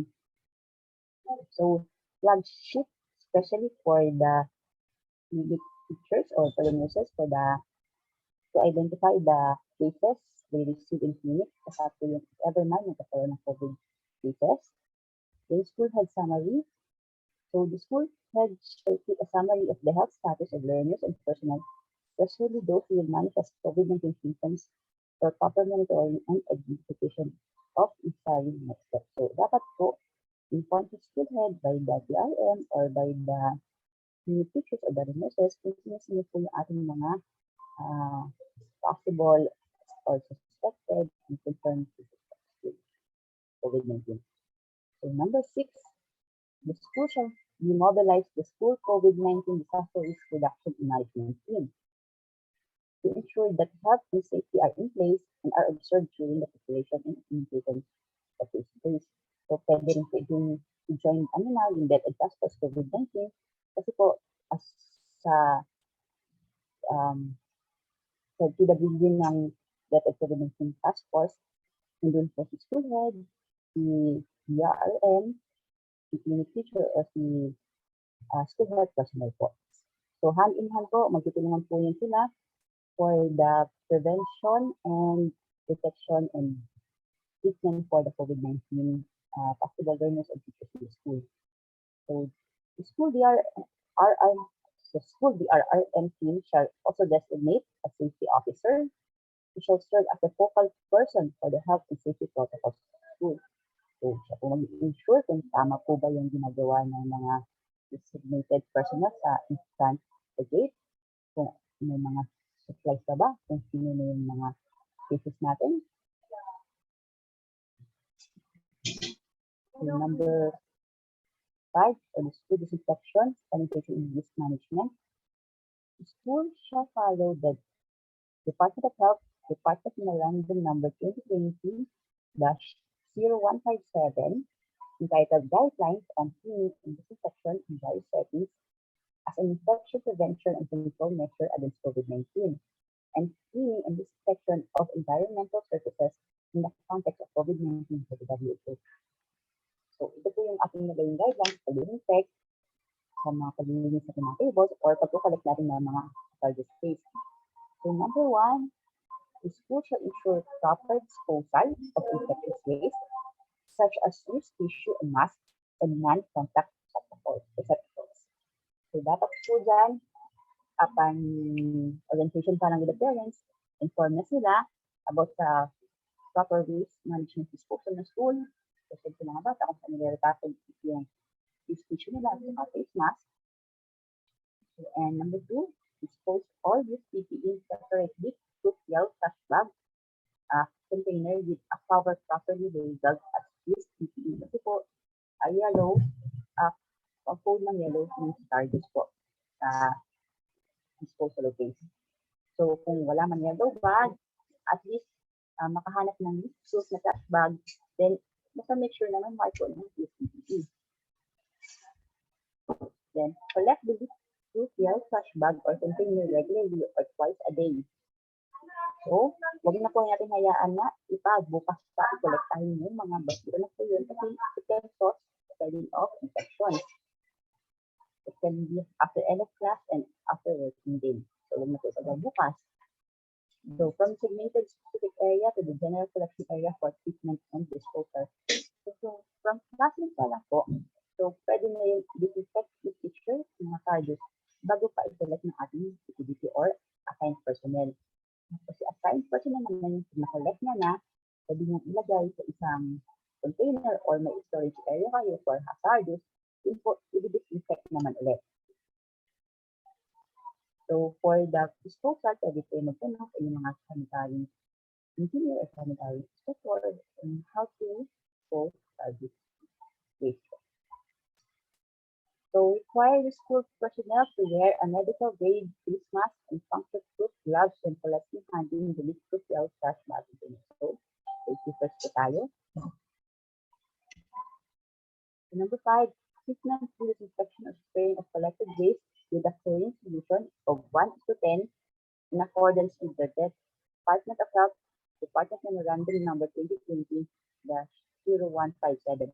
Mamaya po, ituturo ko po kung paano yung preparation po ng chlorine solution po na ito. So this is a strong solution po for disinfecting the hazardous collected waste po. So, misting tent and chambers, hindi na po yung recommended ngayon.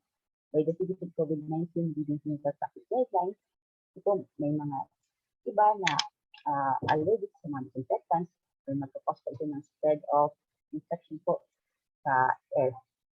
So, disposal of the disinfected PPE with general waste to the final disposal facility.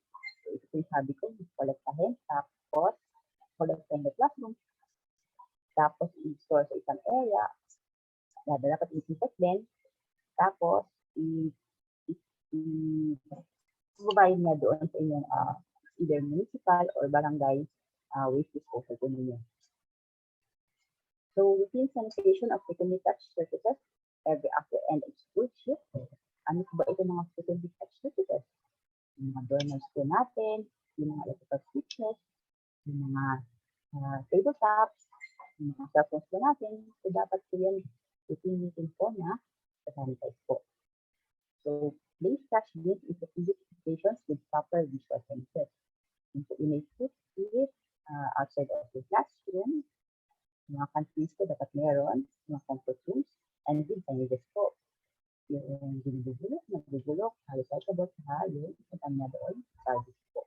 So, make sure po may takip po ito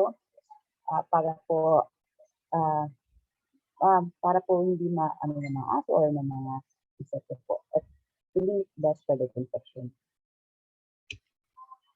Number 10, students shall be responsible for disposing of their own used items.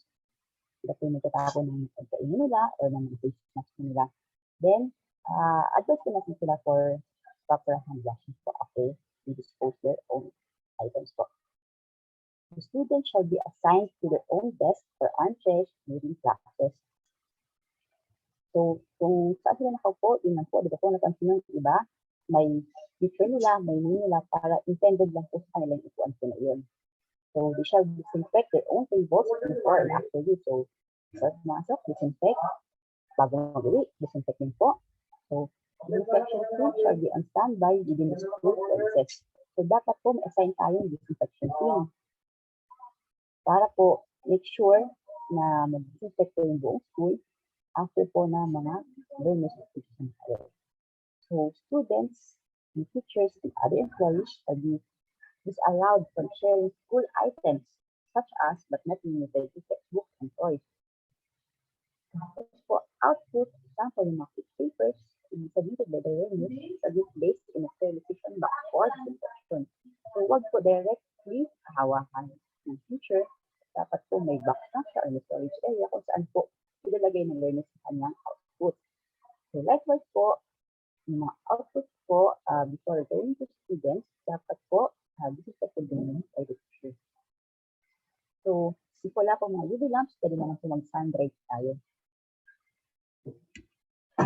So number 10, school administration shall be responsible for stockpiling of disinfectants and soap, ensuring adequate water supply, and hand sanitizer in classrooms and schools. So, papansin naman yung school admin. Kung may budget pa ba, may mga stocks pa ba tayo? Kung okay ba yung water supply, wala bang mga leakage? So, dapat po kasali yan sa budget ng school, sa SIT, sa MOE.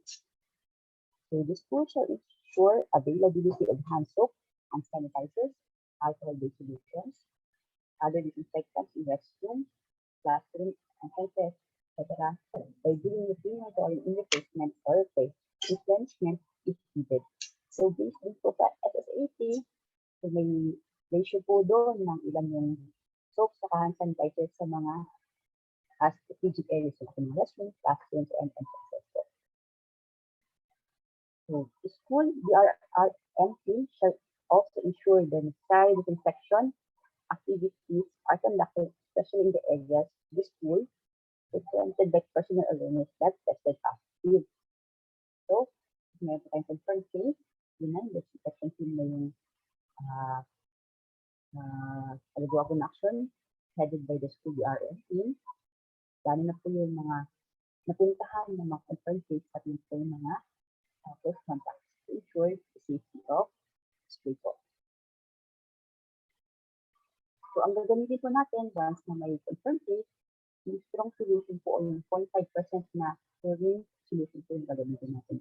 Or pwede tayo makipag-coordinate to your local IATF kung meron silang meeting facility para po may partnership po tayo sa mas maganda po sa business po nila. For the disinfectants that are approved by the Philippine Food and Drug Administration or the FDA, yung organic chloride, ito po ay 0.1%. Ito po yung mild lang, pwede for regular disinfection. So, ang ratio po for chlorine to water is half teaspoon or 2 grams of chlorine to 2 liters of clean water. Yan po yung ratio na for regular disinfection. Then po, for body fluids o yung strong chlorine solution, basta po, ito yung pag-wash with body fluids na yan, strong chlorine solution na pong gamitin natin. So, ang ratio naman po, from chlorine to water, 1 tablespoon or 10 grams of chlorine. Ang chlorine po pala dito is 35% na chlorine. Ito yung nabibili lang po natin sa mga market. To 2 liters of clean water. So, you can use also ethanol in all services, recommended ratio of 70 to 90%. And letter C, the hydrogen peroxide of less than 0.5%. So, pero po, dahil mas expensive po itong dalawa, ethanol sa hydrogen peroxide, so mostly ang ginagamit po natin ay yung chlorine. So, remind ko lang po, kapag regular disinfection lang, 0.1% lang na chlorine solution o yung mild solution. Pero if there are body fluids or secretions, gamitin na po natin yung strong solution na chlorine solution na 0.5% po. So, mamaya po mas magbibigay po ako ng paano po prepare na solution na mas marami po. Ito 2 liters lang para sa buong school. Ito po yung determination configuration po. For the communication strategy, the school should have proactive COVID-19 local hotline or help desk or any similar local mechanism that connects and coordinates to the hospital, testing facilities, and LGUs. Ito po, dapat po, meron tayong person in charge for this or may number po tayo para pwede tayong tawagan ng mga parents or ng mga personnel kung sila man po ay may symptoms saka po or proper referral. So number 2, advisors shall keep a database of contact details, including contact number and address of parents or guardians of the students in their class advisory, subject to compliance RA 10173 or the Data Privacy Act. So ito po ay para sa contact tracing natin. So rest assured na ito po ay confidential dapat. For further information on the referral system, can be referred to Section 7.4 of this guidance. Yun po ay mamaya sa strategy to detect at COVID-19. So number 7, the contingency plan. So ito po yung parang medyo marami tayong po ng nagtatanong na nito. The school shall follow a decision model and prepare a contingency plan for closing and reopening the school in case of COVID-19 situation. So ito po yung office memorandum na nakita ko for the contingency plan. See po, office memorandum OSEC 2021-002 in school manual contingency plan for the implementation of hybrid face-to-face classes. So number 2, the contingency plan shall include the following. So ano po yung mga nilagay natin doon? Decision points for school lockdowns. So ano pong i-consider kung bakit mag-lockdown? Marami bang masabi sa contact tracing? Kung severe ba yung case ng suspected case o ng confirmed case? So, discuss learning modalities during lockdown. Kailangan nakiisip na po tayo kung anong gagamitin natin. If modular po ba, RBI, o online. Then, strategies for the reopening of schools after lockdown. So, ano naman po yung gagawin ng school pag nag-tapos ng lockdown?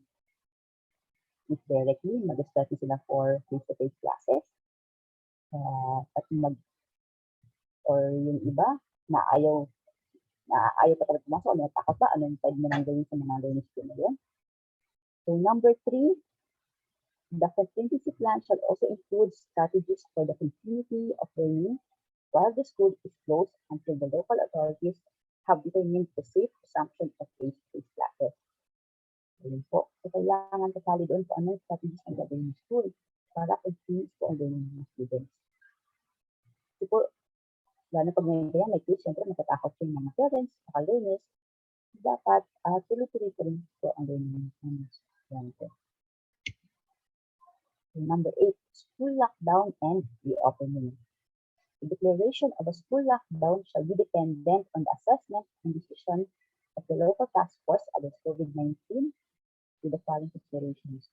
So, hindi po school head po ang sabi ng lockdown, sabi ng Sir Arnie, hindi po yung local task force na po yung mag-determine po nun. So, ito po yung mga considerations. When there is a suspect or probable or confirmed COVID-19 case, to facilitate infection and contact tracing. Ito yung consideration baka nag-lockdown kasi nag-determine sa school kasi contact tracing. Tapos, dependent on community transmission and quarantine risk identified by the ASDS. So, if ever, kunyari, ang barangay, hindi lang napunta sa high risk, madaling yun. So, local task force pa rin ang nag-decide kung kasama niya sa lockdown of school. So, letter C, violations or instances of not complying with minimum public health standards of PDIPR or the prevent, detect, isolate, treat, and reintegrate for the review of protocols. So, kunyari po, may mga kasali or nasa important case, hindi nag-comply, na ayaw mag-antigen test or ayaw mag-quarantine. So, decision po ng local task force po ano yung gagawin nila. I-lockdown ba nila sa school para lang makuha ang mga persons na ito to comply ng minimum public standards for the PDIPR. So, number 2, in the event of school lockdown po, all learners shall revert to distance learning. So, automatic po, lockdown, doon yung paraan kung ano pong kapadala sa mga bata, sa modules, or mag-online sila to ensure the security of learning through distance learning sa tayo. So, during the lockdown, school management shall ensure contact tracing and inspection activities. School shall implement a 24-hour general lockdown period for disinfection following identification, detection of suspect, probable or confirmed COVID-19 case, only after each time is open for use to occupants. So, yun po, magbibigay po ng 24-hour general lockdown ang ating local IDF. Pero, minsan depende po yan sa IATF, ano po ninyo, memo or ordinance po. And like po dito sa Puerto, meron pong 72 hours na lockdown for the disinfection and contact tracing. So, ask nyo lang po yung inyong local IDF about time for lockdown po. Yung or grace period given for the lockdown. So, number 4, the following shall be considered for reopening after a school lockdown. So, kailangan po completed na yung contact tracing. Okay na, natanong na sa consent fees kung ito ba yung mga contact tracing. Pero, ano po ba yung mga guidelines para masabing ikaw ay kasali sa contact tracing? So, number 1, if you have face-to-face contact with suspected or confirmed cases, at least 1 meter and more than 15 minutes, tinatawag ito ng close contact na walang face mask, walang face shield. Tapos kung may direct contact ka sa confirmed case, if you are the caregiver of the confirmed case o kung ikaw nag-aalaga sa kasama mo sa bahay na nagka-COVID-19 without PPEs, na walang face mask, walang face shield, na nag-aalaga sa kanya, and other guidance po na ano yung local IDF. Kunyari po sa isang office, kung kasama kayo, tapos in closing place, sa aircon, possible po yun, masama po kayo sa guidance or contact tracing. Or if yung sama-sama kayong kumain, so, tatag po kayo as close contact. So, number 2, reopening if there is a completed disinfection activities. Lalo na po yung mga napuntahan po natin ng mga confirmed cases. So, 14 days without confirmed cases in the school. So, dapat po recovered na po yung mga confirmed cases na yan bago mag-open the school. School is na barangay with low to no community transmission. Kunwari po from high risk, kailangan bumaba na sa no community transmission. May scoring po yan dyan kung paano masasabing minimal risk na yung isang barangay. Meron po doon na if 2 weeks na walang confirmed case isang barangay, you can be tagged as minimal risk na po yung barangay. So, area where the school is located is classified as minimal risk. So, upon reopening, the school shall conduct reorientation in current measures adapted to evolving situation in the event of services. So, kapag reopening po, may orientation ng insight for the safer health protocols. I-identify natin kung saan tayo nagkaroon ng lapses, kung bakit tayo nagkaroon ng cases, kayong mas strategies po natin para mapabuti pa yung safety ng school. So number 3, the school shall ensure that health personnel or designated clinic teachers are physically present at the school clinic every day that the school will open to learners for face-to-face classes. To make sure po na dapat may tao po sa ating clinic. It's either dapat clinic teachers natin or may po talaga tayong assigned sa area po na yun para po ma-ensure yung ating basic healthcare services, ating mga learners sa teachers kasama ng personnel. So the school shall conduct orientation to the parents and guardians of school personnel regarding safe drop-off and pick-up procedures, safety precautions, and preventive measures while commuting.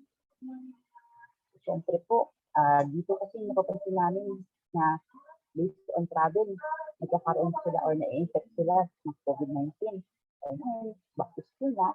So, lagi naman nakikumit yung mga bata o yung mga malalayong kaya talaga na kailangan natin lang ng mga buses.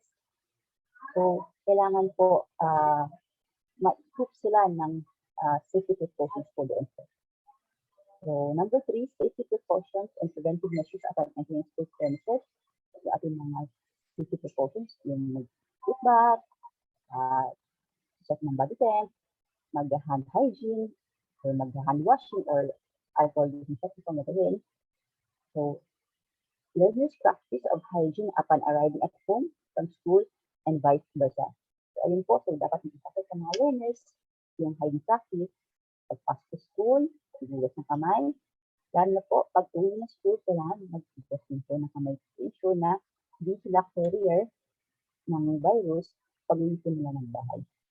Number 5, reporting and coordination with the school personnel and local health authorities regarding the health status of the children. So dito po, kailangan kausapin natin yung mga parents na maging honest po sa health status of the children para po maiwasan na po ang spread infection. Pati po school personnel, we are encouraging na if you have symptoms, inform na po yung mga immediate supervisor at tawag na po yung school. So, for the homeschool coordination, to effectively manage the coordination between home and school and other stakeholders, the following shall be taken into account. The school shall coordinate with the barangay health and emergency response team and members of the local government unit, ensuring health protocols are observed properly. So, makipag-talk po sa mga birth or sa Committee on Health ng barangay, sila po yung itap nyo para po madali po yung ating referral system. Kasi ang hirap din po kung automatic na dali sa RHU, yung RHU nga po, hindi lang naman po COVID-19 cases ang considered, yung mga pregnant, yung mga bata, organization. So, wag po muna natin directly sa RHU. So, we should contact our birth po muna. So, the school should ensure the preventive alert system in schools for the past for the COVID-19.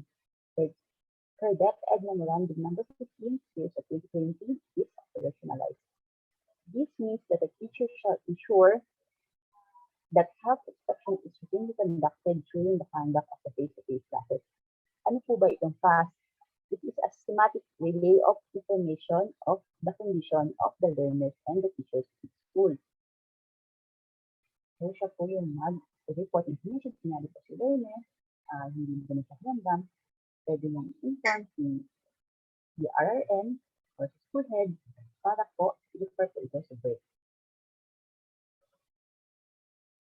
So, make sure po yung information hindi po siya pakalat o hindi sa iba. It asks confidential po.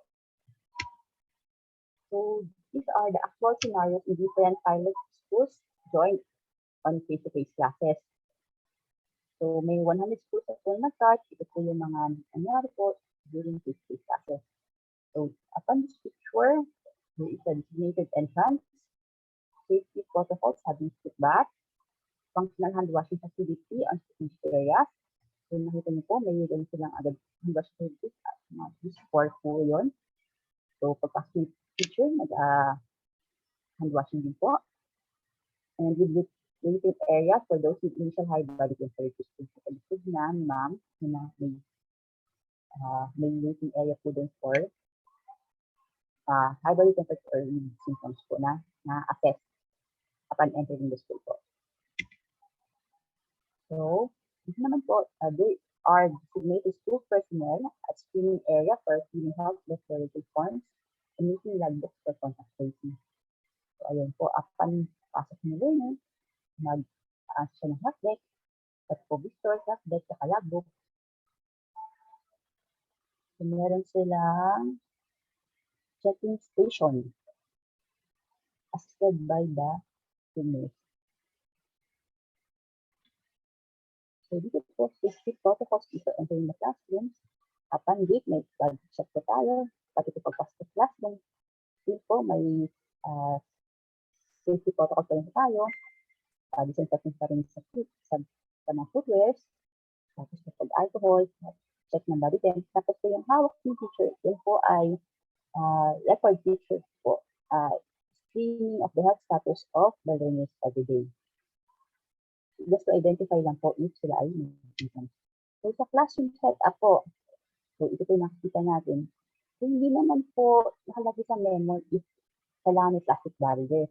Pero make sure lang po if may plastic barrier kayo, should be routinely disinfected po. Kasi pwede po yan pagkiran din ng infections po. Yung dito, yung mga junior high school, naka-face mask, naka-face shield, with 1 seat apart. with ventilation po, with HVAC, mga electric fans. Tapos ito po yung provision of drop-off box for the activity outputs of the learners. So yun po yung strategy ni ma'am, nilagay siya ng activity box para po doon ilagay ng mga learners yung kanilang outputs po. Hindi niya directly hahawakan yung paper po ng learner. So, emphasizing hand washing activity and included in class program.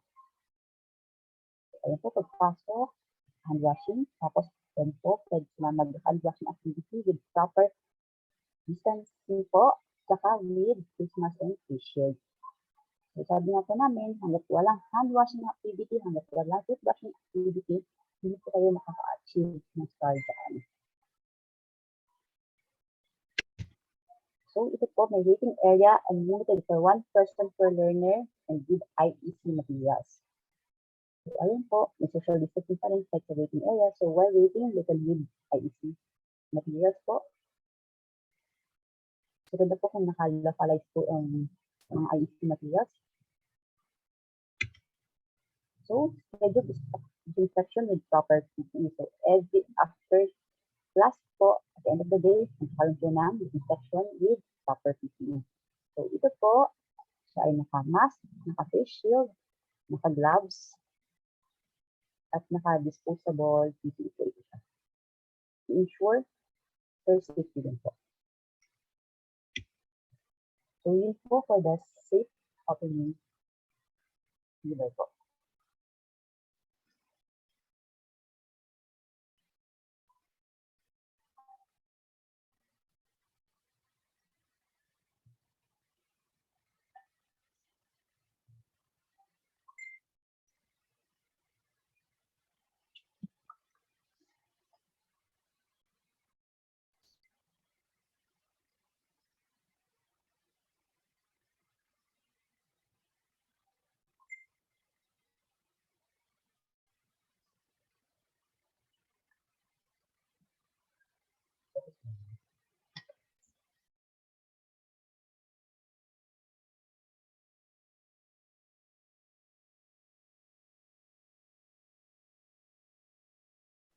Thank you very much po sa ating nurse, Ma'am Kriistine Cayabo. And very detailed po ang presentation ng ating nurse at hihingi po tayo sa kanya ng copy ng kanyang presentation. So actual po, nakita niyo yung mga pictures, talagang yun po yung ating mga susundin. So tulad po ng sinabi ko kanina, the checklist may be long and it may seem taxing, pero madali lang po yung gawin. And we at the division office are always ready to assist you, to help you, and provide technical assistance. Kasi po, wala na po tayong choice. Tulad po ng paulit-ulit na sinasabi ni Sir Arnie, we really have no choice but to prepare ourselves for the reintroduction of face-to-face modality, be it limited or it may not be as it seemed before, pero eventually, gradually, we really have to go back to face-to-face. At this point, I am calling our colleague, ang masipag po nating DRRM officer, for his presentation. Good morning, Sir Eusgene de la Torre.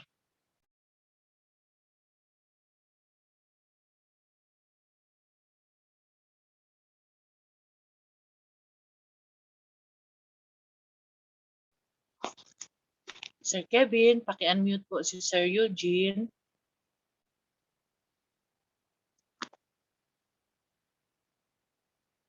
You may send your questions po sa ating chat box at sasagutin po natin yan later. Okay. Am I being heard, Ma'am Days? Yes, coming loud and clear, Sir Eusgene. Good morning. Loud and clear. Good morning. Sa ating maaasahan at makisig na Schools Division Superintendent, Sir Roger Caco, at sa ever supportive na ating mga Schools Division, Assistant Schools Division Superintendent, Sir Arnie and Sir Pines, sa ating SGO Chief, Ma'am Piling, and CID Chief, Ma'am Au, sa lahat ng division personnel nandito, school heads, school DRM team members na nandyan, at lahat-lahat sa SSST. Magandang umaga po sa inyo lahat. Some of my topics ay nandun na rin sa napaka-comprehensive na discussion natin kanina with Nurse Lot. But meron naman akong idadagdag. Please allow me to share my screen. Share Kevs. Tama ba itong ginagawa ko?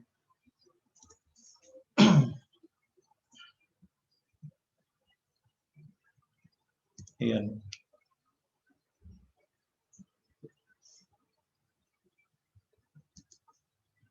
Ayan.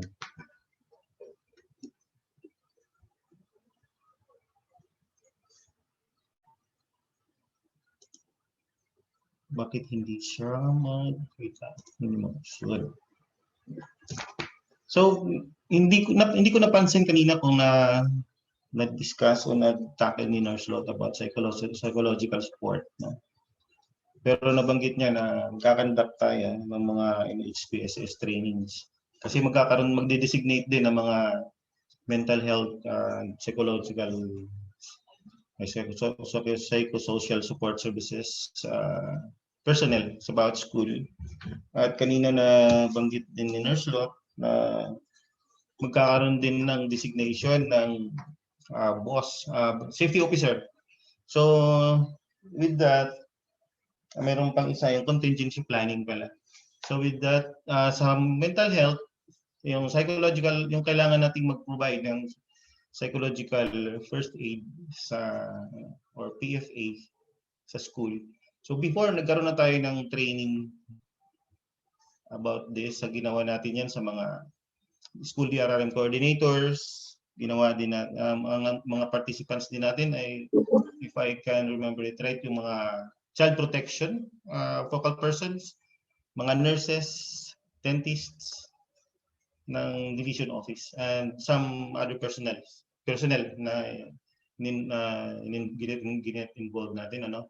So siguro or one of these days o bago matapos itong taon, magkakaroon tayo ng reorientation about psychological first aid. So kung magkakaroon ng limited face-to-face, kasi yung before, yung kinandak natin last year, yun ay virtual, how to do PFA online. So babalik natin ngayon na kung pwede nang mag face-to-face, i-reorient natin ang schools or school team about face-to-face provision of psychological first aid or the provision of mental health and psychosocial support services. Another training na ikakandak natin, so sige, discuss na muna natin ito muna si psychosocial support. This is to provide psychological support to the learners, teachers, and personnel. The following measures shall be observed. For the first 5 school days, the first hour shall be devoted to discussion, facilitation of modules related to mental health, facilitated by the respective classroom advisor. So yung sila yung ating mga ika-capacitate about the provision of this psychological support services. No? So designated teachers shall be trained on how to facilitate the modules. So papakita natin kung paano. Kasi kadalasan napapansin natin ngayon ako personally nag-observe ako about sa mga nagkakaroon ng COVID, yung na-infect na mga colleagues, personnel ng DO or sa schools, na parang minsan na nadadrag pa sila or masyado na silang nagiging kumaga sa halip na bigyan natin ng tulong psychological kasi very stressful po ang pagkakaroon ng COVID. Kami nga na home quarantine lang pero negative sa antigen test. Pero yung the 14-day stay sa loob ng bahay mo na hindi ka makalabas, napaka-stressful event po sa ating sarili yun. Hindi ka pwedeng lumapit sa loved ones, sa family mo, di ba? So how much more kung ikaw ay affected o nag-positive ka talaga. So we have to do psychological support services or PFA or anything na pwede nating ma-alleviate yung suffering ng ating mga colleagues or lalong-lalo na yung ating mga learners.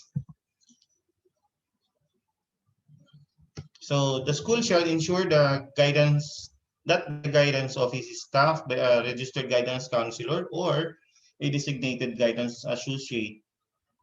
So not an RGC but is, I don't know, nakakatakip kasi itong ano ko, trained on MHPSS. So iti-train natin, magkakandak tayo ulit ng training or orientation about how to do MHPSS in your schools. And is capable of effective referral. Kasi ganun yan, kapag marunong ka na mag-PFA, andun yung process, may process yan. Every school day to provide basic mental health services to learners, teachers, personnel who may need such services. Kamukha nga po ng sinasabi natin, na minsan parang na-deprive sila sa ating services about their mental health.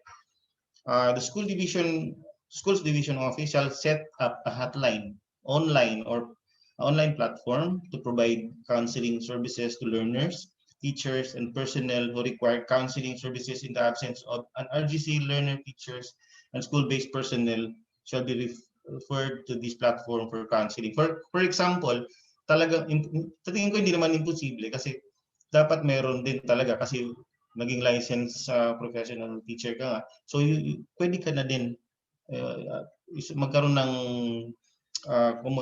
with the proper training, pwede na tayo mag-conduct, no? So, pero sa division office, magsi-set up pa rin tayo ng online platform para i-accommodate kung sakaling hindi available sa school. So sa school dapat unang-una meron tayong magde-designate tayo ng team or personnel para mag-focus dito sa MHPSS. The school, through its guidance office, shall ensure the provision of specialized psychosocial support to learners, teachers, and personnel who are confirmed to be positive. Yan ang sinasabi natin. Kahit nasa isolation, pwede tayong mag-conduct ng online psychological support services sa kanila. So the school shall establish and contextualize sectoral referral pathways to ensure the psychosocial needs of both the personnel shall be provided.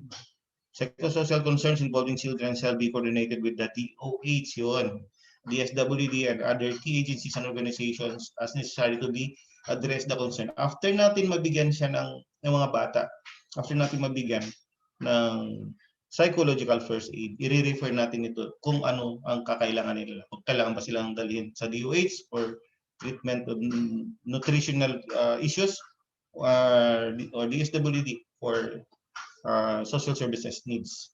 The school shall engage parents, guardians, or any providers of learners on taking care of mental health and creating positive environment. So makapagtulungan tayo sa PDAs or iba pang stakeholders sa community.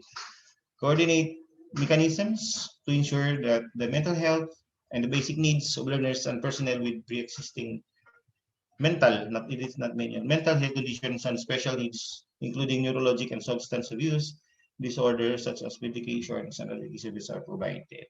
Yeah. The school shall ensure strict adherence to Republic Act number 10173 or the Data Privacy Act of 2012 in the provision of mental health. Yan, kapag online yung provision natin. The school shall promote school-life balance through proper scheduling of schoolwork and will allow learners to enjoy quality time at home. Trained psychological first aid or PFA providers of the school shall be mobilized to provide necessary mental health and psychosocial support concerning personal or learners. So marami na, sabi ko kanina, meron tayong mga trained sa schools nyo, pero yung mga tinawag natin nun, that's very limited.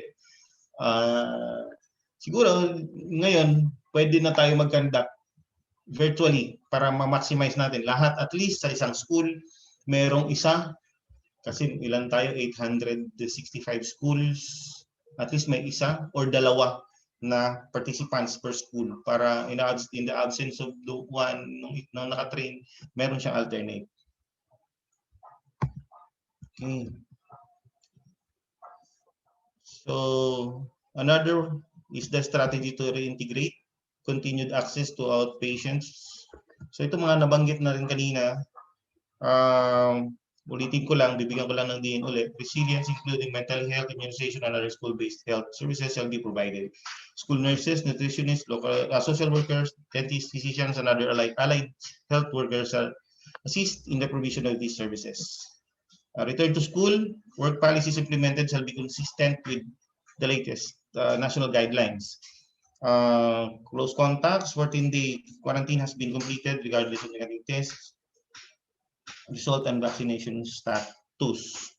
Pwede na siya mag-reintegrate.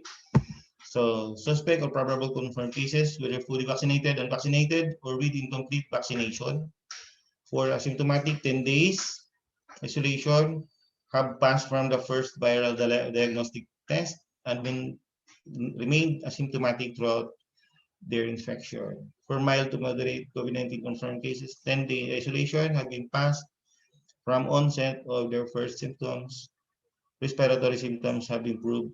Kung nag-improve na, cough, shortness of breath, and been febrile, wala nang lagnat for at least 24 hours without use of antiseptic medication. So for severe and critical confirmed cases, 21-day isolation has passed from onset of the symptoms. So yun mga yan, pwede nang mag-reintegrate, pumasok uli. Okay. So itong LGU and community, si LGU daw shall formulate local policies, ordinances of managing traffic during school days. LGU shall enforce rerouting when necessary. So may mga schools kasi tayo na nasa gitna ng kabayanan. Ma-traffic masyado or nasa highway. So hihingiin po natin ang tulong ng ating local government unit, or if not yung munisipyo, yung ating barangay, na magkaroon sila ng traffic scheme sa ating locality, sa vicinity o sa harap, likod o tagigilid ng school na nakikita nating risky sa ating mga bata at sa ating mga school personnel, teachers and non-teaching. LGU shall ensure availability of medical personnel and standby vehicle for use when needed or if emergency arises. So with proper coordination ng ating school DRRM team or ng ating school administration sa local government unit, mayroon tayo dapat agreement or arrangement with that na kung sakaling mayroong kakailanganin or mayroong emergency, kumbaga ma-prioritize tayo o mabigyan tayo ng agarang pansin. No? LGUs shall ensure that school premises are secured and shall be free from bystanders, transient vendors of foods, tricycle drivers, and other non-essential presence of individuals. So, ibig sabihin talagang dapat visible si barangay or si munisipyo, si LGU, if not the barangay or if not the LGU and the other way around. Dapat mayroon talaga tayong coordination doon sa ating mga local authorities para sa mga ito. Kasi hindi natin maiasa nandiyan na yung mga bystanders, titingnan na nila, ano ba nangyari? Siyempre si parent, si magulang, si ate, titingnan yan, ang tagal yan bago uuwi, titingnan ang sitwasyon sa school ko, parang OC ba, osyoso. Then, mga transient vendors ng food, negosyo, di ba? O bukas na negosyo kasi may kasi na. So, doon naman tayo papasok kung hindi na talaga natin papapasukin. Doon naman ang magiging mga protocol natin sa school. Mga tricycle drivers, mga sundo, ganyan. Di ba kanina na-discuss din kung paano yung i-manage. Nandito yan sa checklist natin kung paano natin i-manage ang mga ganun. LGU number 4 LGU and community shall observe measures to ensure safety of learners. And other school personnel. These shall include access to COVID-19 testing kits and medical facilities. Ayan. LGU and community shall establish an information dissemination system that updates students, parents, and school staff about the evolving situation and measures taken in the event of COVID-19. Ayun. So, yun po ang sa ating idinagdag sa discussion kanina. Then again, magkakaroon tayo ng reorientation about sa mental health and psychosocial support services kasi magkakaroon ng designated personnel ng bawat school. Then, kanina nabanggit din na magkakaroon ng safety officer. Magkakaroon din po tayo ng another training, separate training on that basic occupational safety and health ang boss. Orientation lang po dito. So siguro ako na rin mag-discuss kasi trainer din po ako dyan sa boss. Or kung kakayanin pa makahanap tayo makahingi tayo ng additional speaker. Then yung contingency plan na binabanggit kanina, I will also provide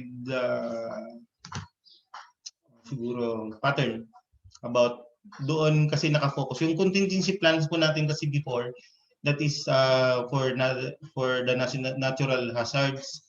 So hazard specific plan for flooding, plan for landslide, plan for typhoon. So ngayon, ito plan for the COVID-19.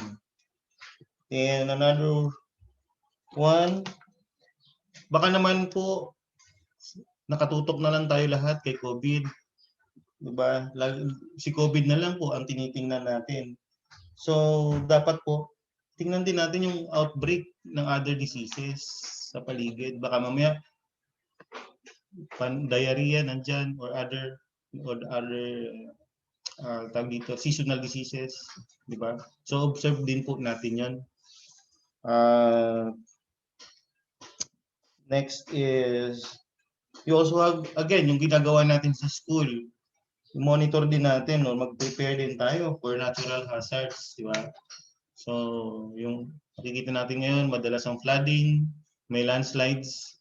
So baka mamaya si COVID na lang din, si COVID yung pinofokusan natin, ano?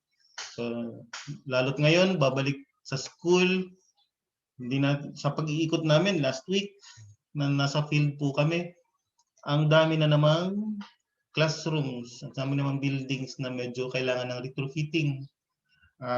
Bumabagsak na yung mga kisame. So yun, isa pang dapat may consider natin yun sa ating bago mag-opening ng bago tayo magkaroon ng limited face-to-face. Ma'am Daisy nga pala, another one, hindi ko napansin dito sa checklist natin sa ating, ipasok po natin yung designation ng, ipasok natin dito kung meron na silang designated safety officer, saka mental health focal person sa school. Then sa typhoons, floods, bantayan natin. Then ano pa yung mga kailangan natin gawin sa school? Trimming of tree branches. Marami na tayong nakikita, naghahabaan na yung kanilang mga sanga. So kung ayaw ipaputol, i-trim na lang natin. Kasi mahabang proseso pa yung pagpuputol ng punong kahoy ngayon sa loob ng school. Papaalam pa tayo. Pero pwede po natin yan ipaputol kung talagang nagpo-pose ito ng hazard sa bata, lalong-lalo na sa bata. Tutukan natin teachers and yung mga facilities, yung school buildings natin. Then, isa pa, baka mamaya, pinayagan na tayo mag face-to-face, nandiyan na, tuloy-tuloy. Dapat din sa school, monitor natin yung national and local IETF issuances. So, hindi, kamukha na nabanggit kanina ni Sir Arnie, na titingnan natin kung ano yung nandiyan na tayo, nasa level 2, pababa na tayo, pero sabi nga natin ang tawag dito, ang sakit ay nandiyan lang nasa paligid. Dati bumaba, tumataas, lalo ngayon bibitaw tayo ng estudyante sa school. Maraming risk ang pwedeng mangyari dahil isang bata lang ang nakalusot sa thermal scanner ng gate at may lagnat, nakapasok sa classroom, affected or close, tapos nakapasok ng ilang oras, nag-positive. So lahat ng kaklase niya doon na nasa loob, close contact, sakit ang ulo natin. So marami po tayong dapat i-consider on that. Anyway, talagang dapat tututukan to ng division office, ng schools, With the aid na rin siguro hihingi na rin natin yung tulong ng mga taga-district officers para mapaganda at maayos natin yung implementation nito. Yun lang po, Ma'am Days, sa mga kasama. Maraming salamat po. I'll be entertaining questions din po kung sakaling meron. Thank you very much. Thank you very much to our DRRM officer, Sir Eusgene de la Torre. Ayan, mag-ready na po ang ating mga school head, both public and private. Designate your school safety officer na siyang magiging focal person sa inyong pong mga paaralan.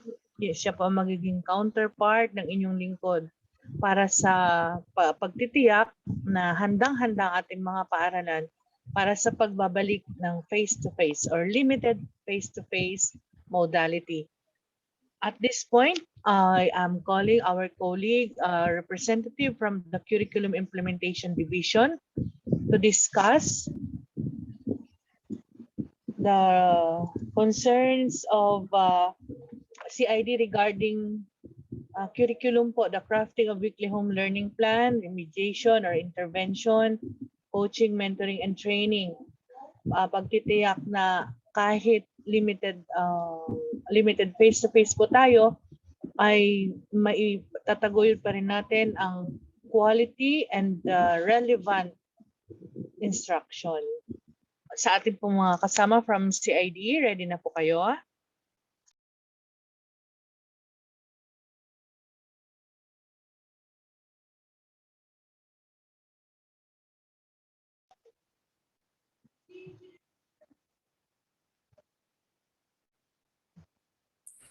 Hello, Ma'am Days. Ayun. Good morning po, Ma'am Nora. Good morning. Ayun. Katatawag ni Ma'am Au sa akin kanina ng tungkol sa weekly home learning plan. Kasi may inattend kami sa national training, pero ang iniisip pa sana namin ay may regional training kasi isang learning area lang inattend ko at isang grade level lang din. Nung umattend kasi kami, hinati-hati sa 7 divisions yung mga mga by learning area and by grade level. So yung na-attend ko ay Filipino grade 3. Opo. Yun na bang yun? Actually, nag-download lang din ako ng presentation. Hindi kami binigyan pero naghanap na lang din muna ako doon sa FB page ng National sa weekly home learning plan. Kasi nagtitrain sila by regions pa. Hindi pa yata natatapos ang kabuuan kaya wala pang go signal na mag-echo sa baba. Pero sige po, mag-share ako ng tungkol sa weekly home learning plan. Thank you very much po, Ma'am Nora. I am giving friends, ito po pakinggan natin ang ating education program supervisor, Ma'am Nora Nangit. Thank you, Ma'am Nors. Go ahead po. Wait lang po ha.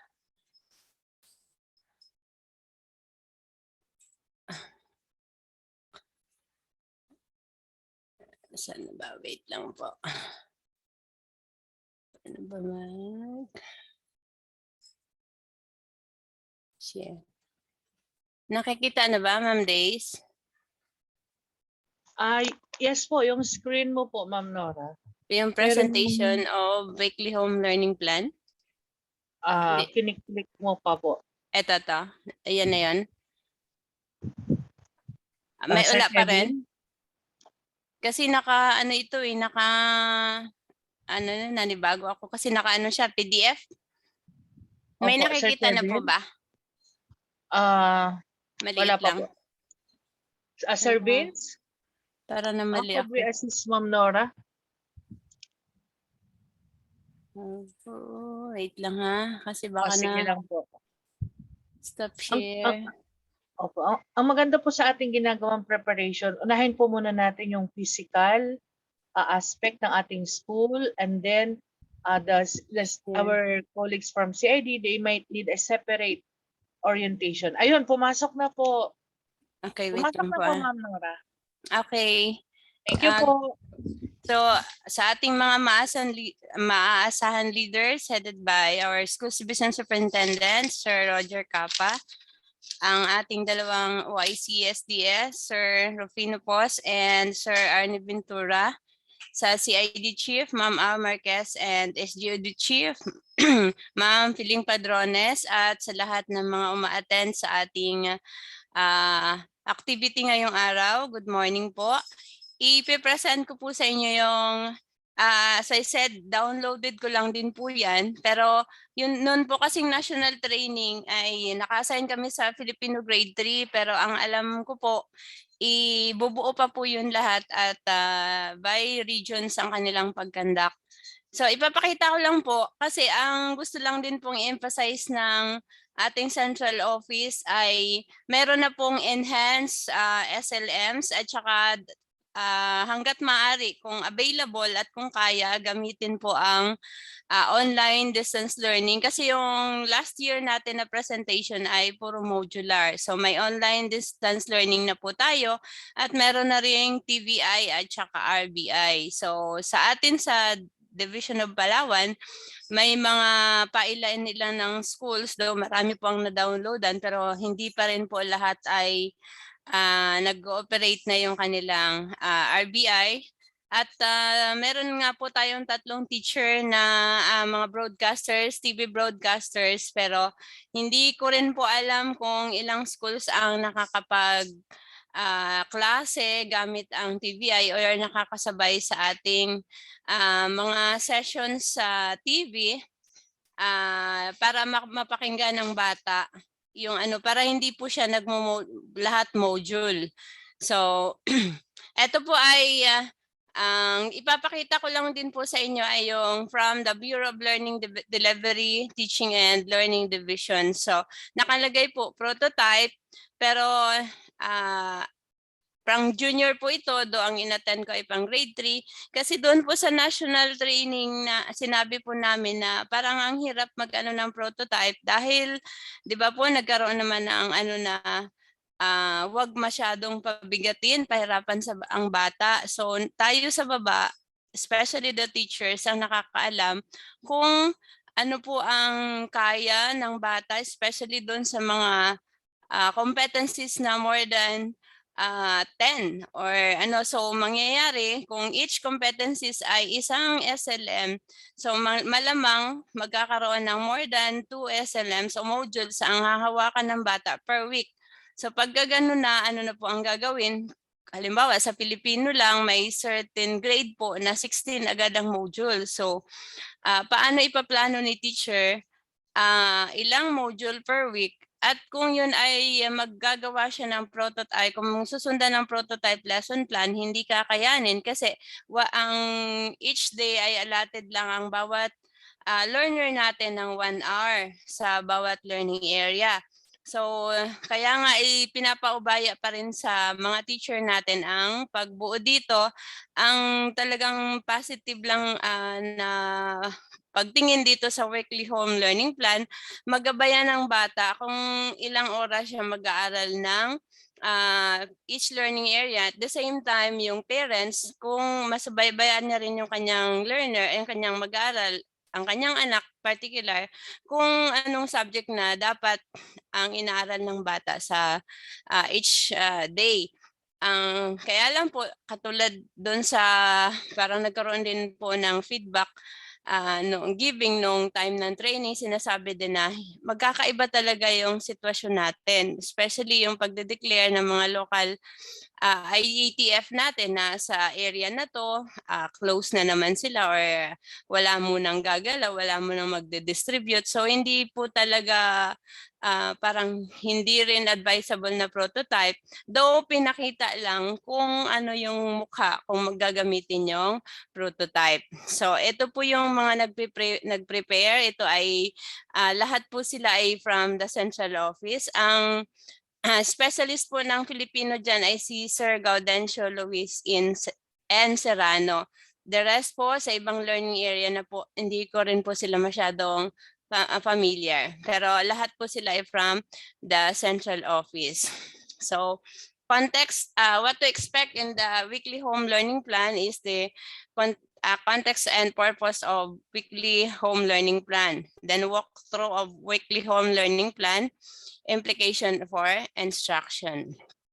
See, the weekly home learning plan that we have prepared. So, pinprepare nila yan. So, ipapakita ko rin po yung naging output ko mamaya, naging output ko doon sa national training. So, ito po ay in accordance with issuance from the central office, yung Department Memorandum School Year 2020. So sabi dyan, suggested strategies in the implementing distance learning delivery modalities, DLNDM, for school year 2020-2021. So nilabas po yan noong July 21, 2020. So may samples, i-share ko lang sa inyo ha, ulit, dinownload ko lang po ito kasi nga wala pang sa amin na echo. So sabi ni Ma'am Daisy, baka mag-separate kami to ma-orient kayo kung paano per learning area na po. So, sample weekly home learning plan for grade 7, week 1, quarter 1, September 7 to 11. Tapos na po yan kasi nga ulit, dinownload ko lang kasi nga for the sake of na makapag-present lang ngayon. Okay, ano pong meron? So, day and time, learning area, learning competency, learning task, and mode of delivery. So, ganyan lang po yung makikita dapat doon sa gagawin ng teacher na ika-craft niya na weekly home learning plan. Pero kung sa tingin niya magagamit niya lahat yung content nung nandito sa prototype, pwede naman pong i-download niya at yun ang gagamitin. At ibibigay syempre kasama nung SLM sa distribution para may guide si bata, may guide din si teacher. So, it cannot and should not be done alone by an individual teacher. So, ang keyword dyan ay collaborative. The weekly home learning plan is a product of collaborative minds. So, nakalagay po dyan, English teacher, science teacher, math teacher, Filipino, AP, TLE, lahat ng learning area. Yun nga lang doon sa ating mga elementary natin ay sila, kumbaga, ang tawag doon, di ba sila na rin, especially sa mga maliliit na school. So yung teacher ng English, yun din ang teacher ng science, yun din ang teacher ng math. So, pakyaw niya. So, pero ito ay dahil lang sample na pinakita ko ay pang secondary, kaya nakita dyan na dapat collaborative effort or minds ng lahat ng mga teacher. So, blended modular distance learning and TV and RBI. Ulit, yun pong mga uploaded na mga modules last year ay in-enhance. Siguro yung iba ay nag-combine ng competency, pero sa amin sa Filipino, yung samples namin sa grade 3, sabi ko nga doon sa trainer namin, ma'am, hindi nakakayanin kasi na mag-training kami pang week 5 na ng quarter 1. So, may natitira pang 8 modules. So, kung week 5 na at 8 weeks lang per quarter, so, paano na kaya yun ibababa or gagawa ng weekly home learning plan? Pero sige lang, pina-output kami ng per week. Okay? So, reference in preparing the weekly for home learning plan for the MDL, modular and TV and RBI modality. So, importante po sa mga kasama sa mga guro, na pag gumawa sila ng weekly home learning plan ay dapat hawak-hawak din nila yung module. Ang bagong module po ay may nakalagay na enhance SLMs. Tapos may nakalagay dyan, dito sa DepEd TV, learning never stops. Dapat alam ng teacher yung schedule kung kailan ini-air ang particular na competency sa bawat lessons doon sa TBI. Or kung katulad natin sa Palawan, marami nga po tayong mga schools na nag-RBI. Dapat alam niya rin kung ano yung particular competency ang ini-air for the day. Sorry, sandali lang po . Okay, ito po ay based doon sa pinalabas na Joint Memo number 002/2021, maximizing the use of DepEd TV and other learning delivery modalities. Joint Memorandum contains the DepEd TV grade program grid. So yung mga schedule. Andyan din po. Kung mada-download ninyo yung issuance na yon, yan din po yung pinapakita dito. So, nakabilog po, naka-red yung link to DepEd TV program grid. So, ito po yung schedule dun sa DepEd TV. Channel 2, I think channel 2, pag nag-open kami ng sa office, sa channel po yung DepEd TV program. Pero parang may iba pang nag-i-air, hindi ko po masyadong sa ulo.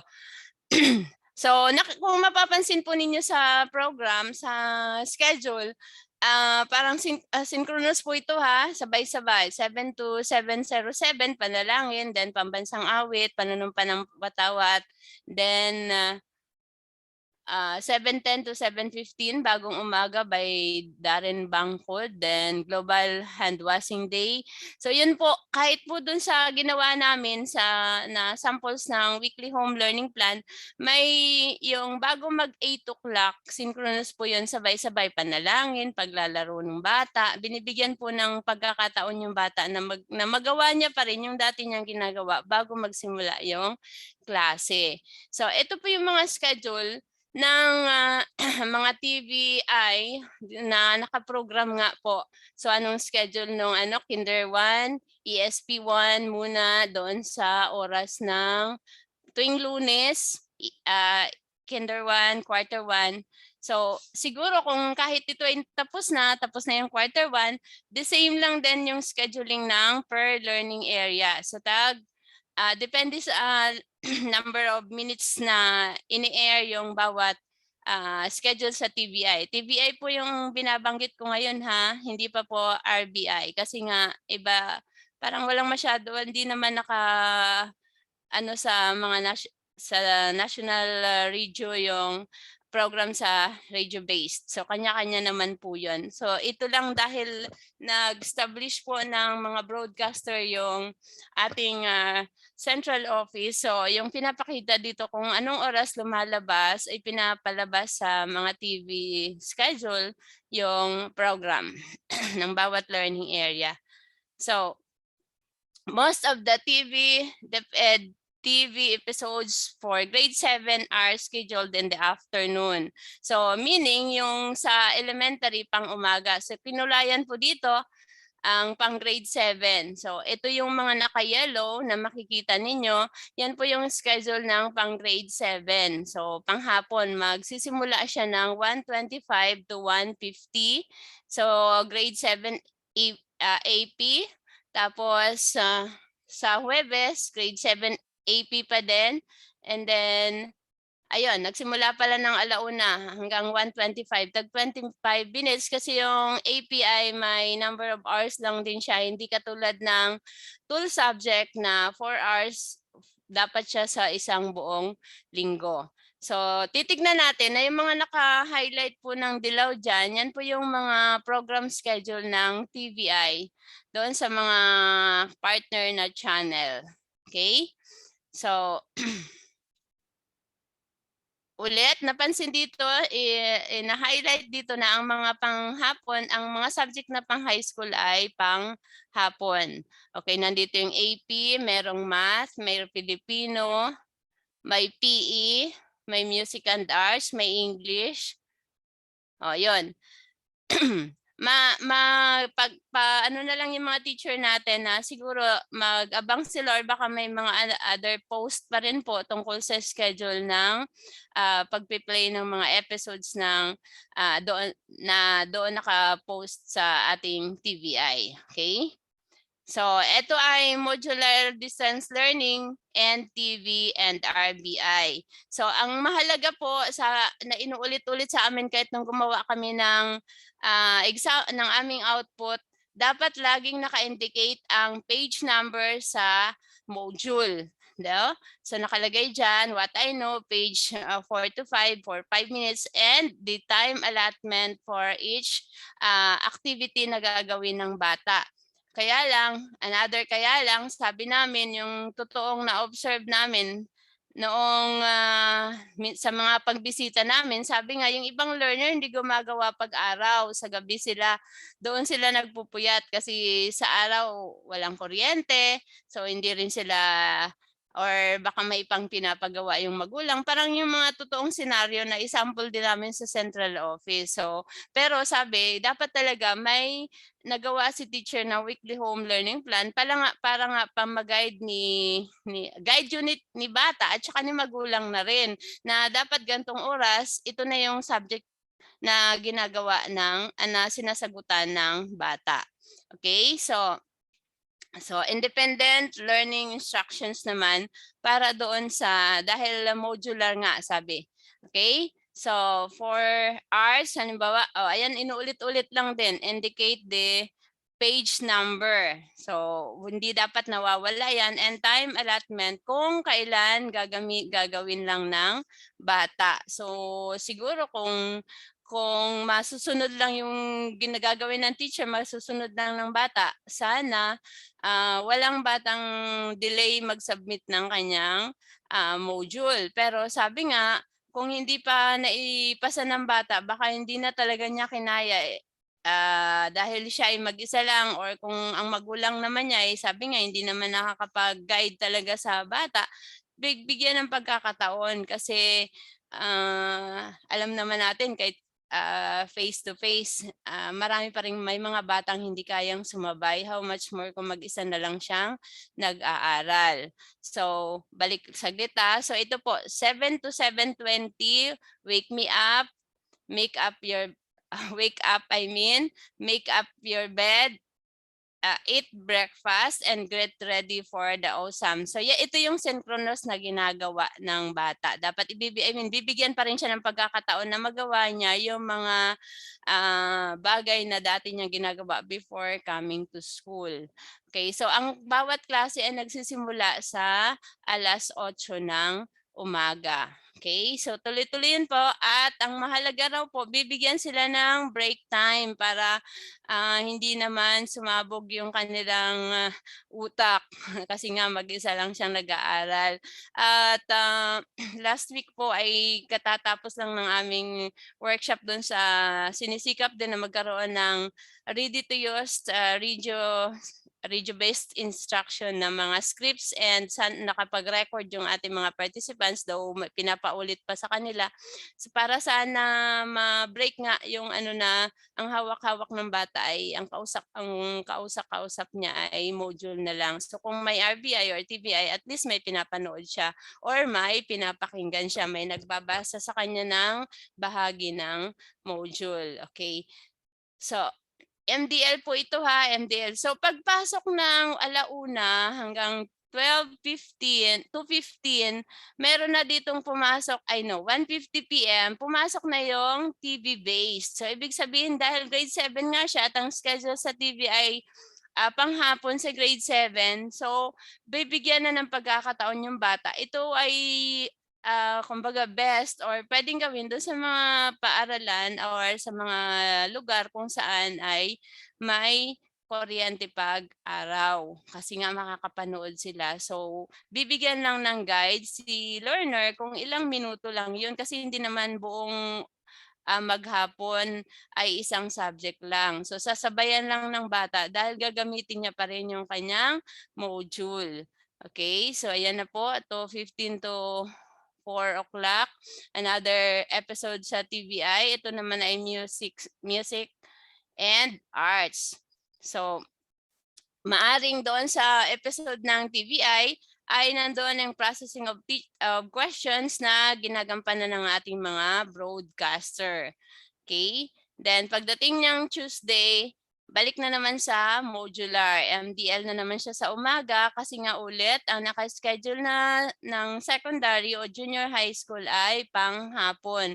So kung itong pinakita ko sa inyo ay sample ng pang high school, so yung mga episode ng pang umaga sa TVI ay pang elementary. Pero hindi ako masyadong sigurado sa inyo ngayon yung mga particular hour sa bawat learning area. So pwede na ring bantayan ni teacher kung ano yung mga specific hour na pinapalabas sa TV, yung mga lessons na bin-broadcast ng ating mga broadcaster. So, yun lang po. Laging tatandaan na importanteng maipakita doon sa weekly home learning plan ang page number and time allotment.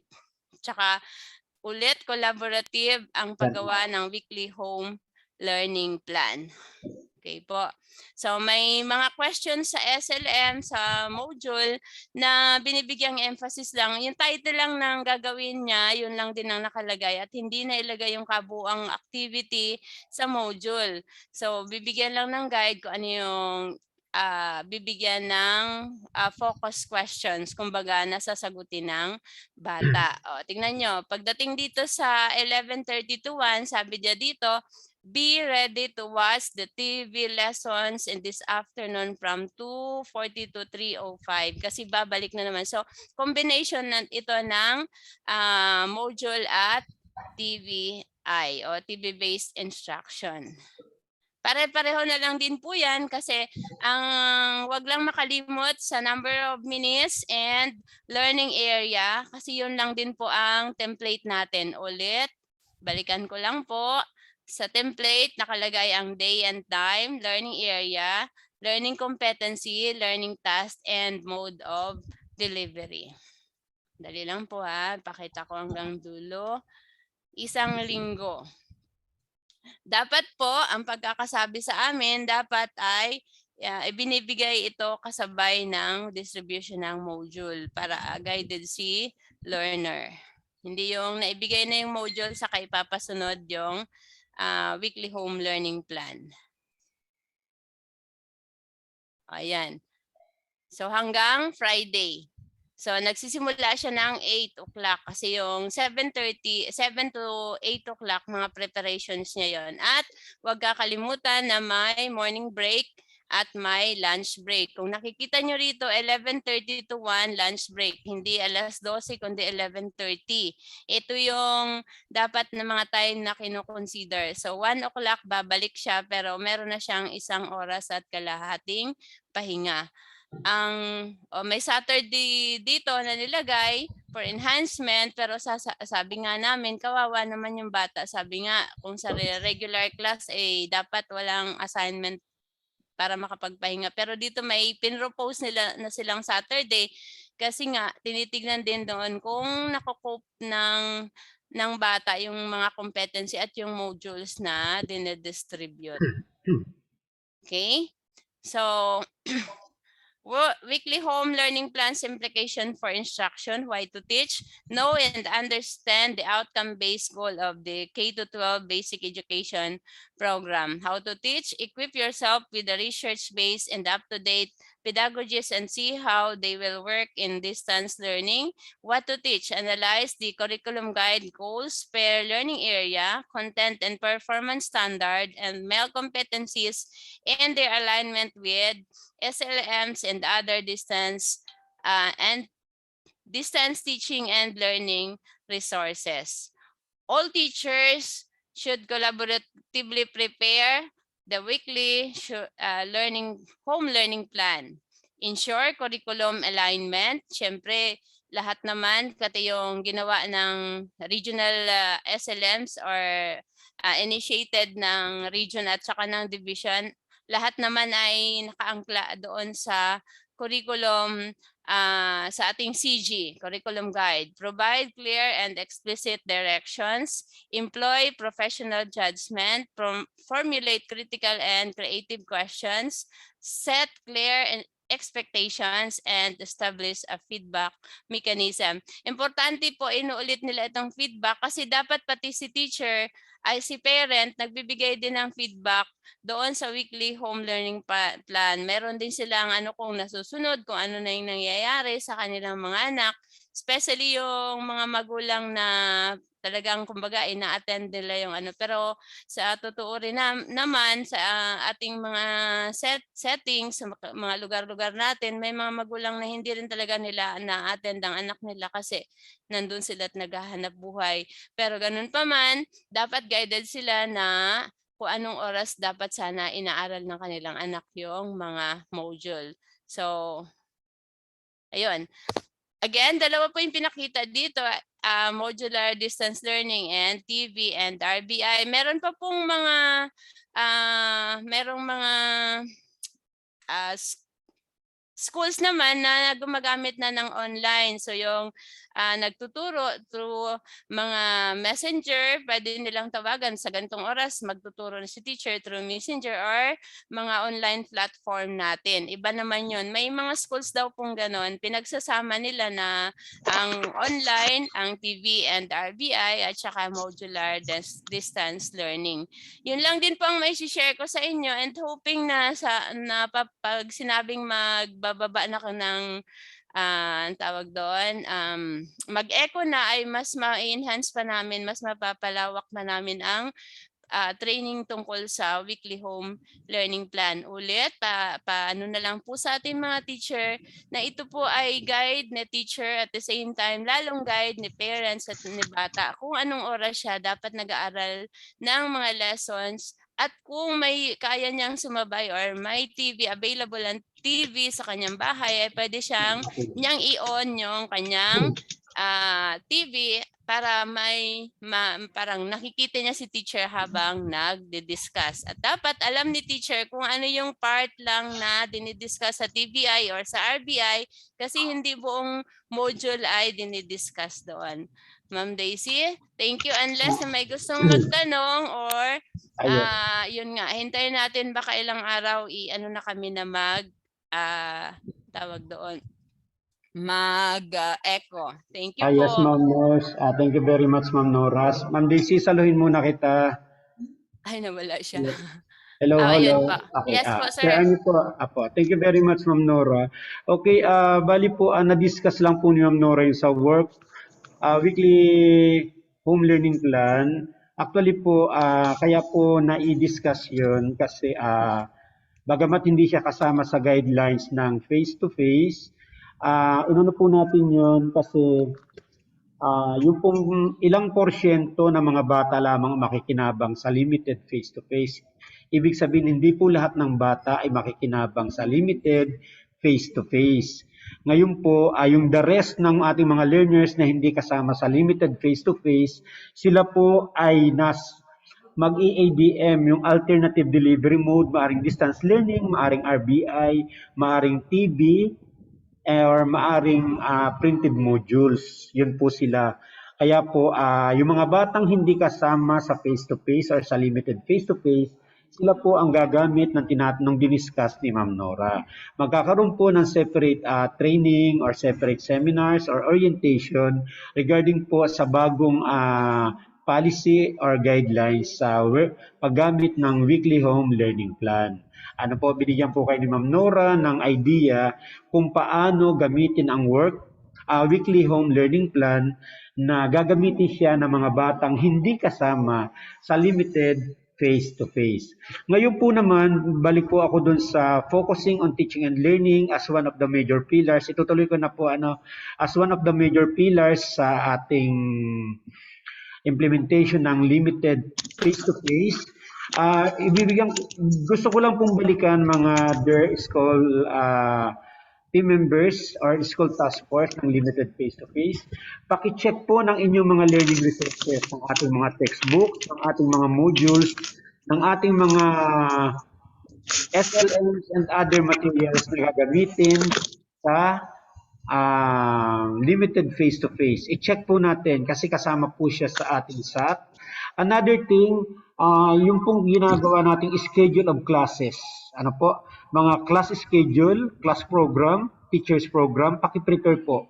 Yung mga teacher na magre-report sa school, paki-prepare po ng kanilang mga schedule. Magbibigay din po ang division office ng sample schedule. Pag-aaralan po namin ito. Then imimit ko po ang CID para makapagawa ng mga sample schedule na pwede nating gamitin sa ating mga school. Half day classes, gagawa po ng schedule dyan. Yung pong 1 straight week na pure distance learning and pure face-to-face. Magagawa po kami ng sample schedule na pwede nyo pong maging basehan. Okay, teacher schedule, yung mga schedule ng mga teacher na nag-face-to-face at schedule ng mga teachers na ALDM. Gagawa po kami ng schedule niyan para po at least guided po ang field. Ano po? And ganun din naman po, pakisuyo na rin po kasi pasako po sa ng CID ang pag-check ng mga profile ng mga learners na magpa-participate sa face-to-face classes. Gagawa po kami ng sample ng template para uniform po ang template na gagamitin ng buong Division of Palawan. Before the end of this week, i-release na po namin yung template na yon. Sikapin po namin after 2 days, ma-release na namin yung template na gagamitin ng ating mga learners. Okay.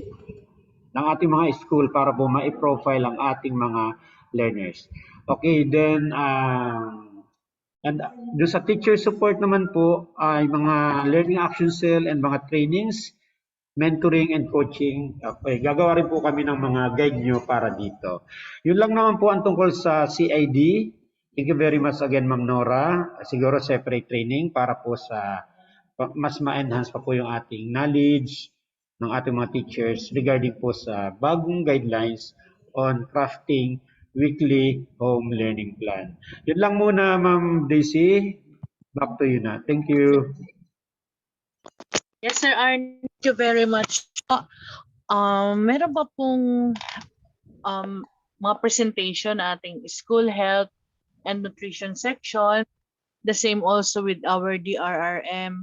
But as said, this is also with the CID. We may need to conduct another round of orientation. Ang mahalaga po na bigyang diin ngayong araw na ito ang kahalagahan ng ating safety assessment tool, ang pagsunod sa mga requirement at ang pagpapaunawa na hindi po ito mahirap gawin. We only need to have a positive attitude, a welcoming attitude, a driving spirit, because as school head or as school administrators, tayo po ang magli-lead sa ating school. And the community, the parents, the guardians, the learners, our stakeholders, they all depend on you, our dear school heads. So wag po tayong magpakita ng negative. Let us be optimistic and let us radiate. Mag-share po tayo ng positivity at tayo ang magpapalakas ng loob sa ating mga stakeholder. Isasara na po natin ang ating orientation activity this morning dahil 3 po ang activity na hinahandle ni Sir Arnie ngayon, and we're just very fortunate na siya po ang nag-lead sa atin ngayon. Kaya ulitin ko po, another round. At least, na-announce po ngayon ang mga school for piloting. So, you have to be doubly ready. Uunahin po kayo, but that doesn't mean ang iba po ay hindi na masasali sa expanded or expansion ng piloting. Maganda po yung huling sinabi ni Sir Arnie, hindi po lahat ng bata ay magpe-face-to-face. Kasi Sir Arnie, merong mga nag-chat sa atin, sabi nila, ay baliwala na pala ang RBI, baliwala na ang modules, no. Hindi po, hindi lahat makaka-avail dahil limited nga lang po ito. There is a certain number of learners na pwede lang pumunta sa school. So, yung ating pong mga distance learning modalities na iba pa, yun ay magiging kapaki-pakinabang pa rin para sa iba. And salamat po sa mga nag-chat ng mga question. We shall respond we shall respond to you sa abot po ng aming makakaya. So, Sir Arnie? Yes, baka entertain na natin yung question kasi ako may activity mamaya. Baka may mga crucial question na dapat malaman ng lahat. Pwedeng pakibasa na para masagot natin. Mag-overtime na lang. Total online naman ito. Opo, ito po may tatlo po ritong nag-chat. Sa chat po nila dinidirekta. Paano daw po kung ayaw ng LGU pero gusto ng barangay? Okay, magandang tanong. Paano kung ayaw ng LGU at gusto ng barangay? Okay, hindi po pwedeng umayaw ang LGU. Huwag niyo pong munang i-preempt na ayaw ng LGU. Kasi nga po, meron na pong memorandum circular na sign ng DOH at ng DepEd. At lahat tayo ngayon throughout Palawan except city, ay tayo po ngayon ay nasa level 2 na. Hindi po pwedeng umayaw ang LGU since requirement po talaga ang resolution. Ngayon kung aayaw po ang LGU, parang inaano nila ang karapatan ng mga bata na makapag face to face. Sino po yung nagtanong, Ma'am Daisy? Mamaya ko lang. Pakisuyo naman yung nagtanong Opo. kasi para kami ang kakausap sa LGU kung di nyo kaya. Ano po? Ayan po. Actually, LGU, barangay, and parents. Yung consent nilang tatlo, Sir Arnie, ano? Yun Sige. po. Apo. Mahalaga. Okay. Hindi pwedeng umayaw. Kasi DOH circular po yan, joint circular po. Dapat sumuporta. Kaya nga meron ba ang tinatawag na shared responsibility principle. Shared responsibility principle. Maliwanag po sa ating operational framework yung shared responsibility principle. Yan. Okay, Ma'am Daisy, ano ba po yung question? Ay, yun na rin lang po yun po yung pinaka tema ng mga natanggap nating tanong, Sir Arnie. And Yes. we also acknowledge, Sir Arnie, ang participation ng ating mga private schools dahil sila po ay Thank you very much po sa ating opo. private schools. Sila rin po ay kailangang mag-comply sa self-assessment na gagawin. Lahat po ng mga requirements dyan that is true to all, pang-private and pang-public. And actually, Sir Arnie, we also have identified 5 schools, private junior high schools, and 5 private elementary schools para sasali po sa piloting. Yes, para 50, para 50 lahat. Opo, Sir Arnie. Opo. So, sa mga, opo. Baka po may tanong pa, wala na kaya? Yung mga kasama natin sa field? Wala na? Ito po may pumasok. Paano po, ito po Sir Arnie, ganun din po. Opo. Paano kung galing po kay Ma'am Luz Biminda Diamamos, good morning Ma'am Luz. Paano kung gusto na ng mga magulang at mga bata mag face to face pero hindi kasama sa piloting ang school? Magandang tanong, Ma'am. Okay, di ba meron po tayong 3 phases na diniscuss ko kanina, Ma'am? May 3 phases. Ang unang phase po ay yung pong sa pilot implementation sa buong Philippines na 120. Then after that po, meron tayong expansion na kung saan 50 sa schools ng Palawan ang ating inirecommend based po sa formula na ating ginamit. Then meron po tayong tinatawag na full implementation. Yung pong full implementation, kunti lang po ang diferensya niya sa expansion. Maganda nga po na kayo kasama sa full implementation kasi po meron po tayong enough time to prepare. Huwag po nating madaliin, baka Ma'am Luz Biminda naman, gusto nyo ninyo tapos di pa naman kayo naka-ready. Actually, ang difference lang po ng buwan, konti lang. Mga 2 months lang ang difference niyan ng expansion and full implementation sa tingin ko. Kasi per grading sa third grading, expansion. Then sa open ng klase, maaring full implementation po yun. Kaya kunti lang po ang difference. Wag po tayo mag-apura. Marabag po tayo mag-apura. I-ready po natin ang ating school na tayo po talaga ready. Kasi ang dahil po nating i-comply. Ma'am? Okay, kahit po gusto ng magulang, meron po tayong process na sinusunod or mga procedures. Kaya wag po nating apurahin, Ma'am. Kung hindi kayo nakasama sa full, sa expansion. Yan po, Ma'am. Thank you. Opo. Sir Arnie, pagbigyan natin, konting stretch lang po tayo ng time. Okay lang, walang problema po. Okay ba lang problema? Sige po. Opo, yung po ang sabi niyo kung gusto ng magulang pero hindi nakapasok sa category. Sir Arnie, at kung kailan daw po uli ang pagpili ng mga Ayan. school na masasama sa limited? Opo. Bali po, actually, kaya nga po inaano natin, meron po tayong schedule for assessment. Lahat po ng school na makakapasa sa school assessment, sa safety assessment, yung po ay inire-ready na natin, inuunti-unti na natin. Inuna lang po muna natin yung 50, yung 40 na public school, then 10 na private school. Then, yung pag kayo po nakapag-upload ng SSAT, yung result natin sa assessment tool natin, at na pwede na po kayo na validate at okay na po yun, i-recommend na po namin kayo for another expansion or implementation ng face-to-face. Ayusin po muna natin yung safety assessment tool, ma-accomplish po natin, ma-ready natin. Then after that, i-recommend na po namin kayo para doon. Pero yung 40, mandatory po yun. Na talagang kailangan nilang ma-comply ang lahat. Doon sa mga hindi pa na-recommend, i-ready po natin ating assessment. Then pagpasado na po kayo doon, i-recommend na po tayo. Ano po, ma'am? Ayan, Sir Arnie, kasi hindi naman po pwedeng biglaan na 100% na ating public and private schools ay magpi-face to face.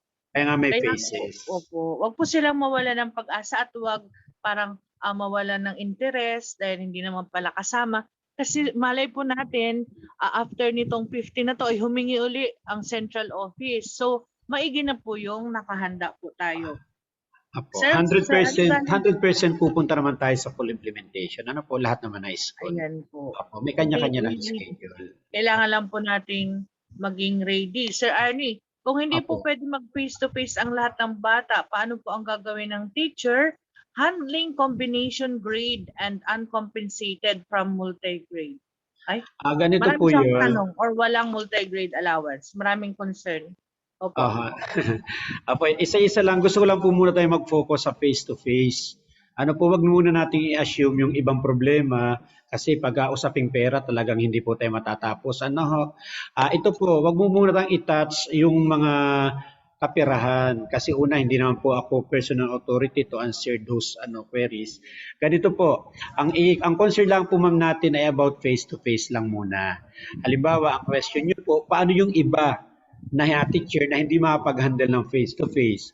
Okay, maliwanag po sinabi natin kanina na hindi naman po talaga lahat ng teacher makapag-handle ng face-to-face. Meron po tayong LDM, distance learning mode, meron po tayo nun. At ang meron pong limited face-to-face. Yung ibang teacher nasa limited face-to-face and then and the other teachers ay naandun po sa distance learning. Naandun po sa RBI, naandun po sa printed modules. Okay, ganun po. At naandun sa mga digitized materials. Kaya nga po meron tayong tinatawag na gagamit ng weekly home learning plan. Yung naman pong iba ay may mga regular class schedule. Yun po, ganun. Hati po ang teacher. Meron sa LDM, meron sa limited face-to-face. Ito po, Sir Arnie, isang comment. Kasi po, pag mataas pa daw po ang case, baka daw po di magbigay ng resolution ang LGU. Okay, kaya nga po, the basic requirement po is yung dapat ng school ay located sa minimum risk area. Meron po tayong IATF, meron po tayong IMT na primary person or individuals na magdi-decide po dyan. Kung hindi po talaga magbigay, kasi po risky po ang location, wala po tayong problema doon. Wala po tayong problema kasi yun ang basic eh. Ang nakalagay kasi sa guideline, minimum. Minimal risk area. Maliwanag po yung minimal. Ibig sabihin, level 1, level 2, mahina na ang cases. Mahina na. Pero kung hindi po magbigay, walang problema. Wala pong problema kung hindi magbigay kasi may reason. Mataas ang cases. Yes. The same is sa sinabi ni Sir Arnie, yung shared responsibility. So kung kanina, kung ayaw, ngayon naman kung dahil may case, so kailangan po talaga mag-effort si school head. Strengthen your ties with the LGU and the barangay. Lagi niyo po silang ina-update para malaman po nila yung mga paghahanda na ginagawa ng ating paaralan. Ayan, Ito, apo. sir. Apo, minimal risk area na po, minimal risk area ang number 1 sa checklist, minimal risk area. Pag mataas ang cases, hindi po talaga bigyan ng resolution. Pero so far, Ito, ang sir. Palawan po Opo. ay level 2. Ibig sabihin minimal. Apo. Ito, sir, last question natin from Sir Danilo Ferrer. Kailangan po bang vaccinated ang grade 7 to 12 learners para sa limited face-to-face? Meron po tayong checklist tungkol sa ating mga learners. Siyempre, ang una pong consideration sa learners, they must be allowed by their parents na umattend sa limited face-to-face. Kung pinapayagan sila ng parents kahit hindi vaccinated, wala namang problema doon. Okay, pero kasi may criteria po tayo sa pagtanggap. Pero i-consider ng school yung risk pag hindi vaccinated. Since ongoing naman po ang vaccination natin sa mga 12 years old and above, ongoing naman po, o di yung mga bata na gusto mag-participate sa limited face-to-face, magpa-vaccine na rin po. Magpa-vaccine. Mas maganda po for safety. Yan po. At we should help educate our parents and guardians sa benefit po ng vaccine. Ito pong ginagawa ng gobyerno natin ngayon na herd immunity. Meron po itong patutunguhan. Kasama na nga po itong pagbabalik. Kaya po tayo mismong mga teachers, let us be responsible.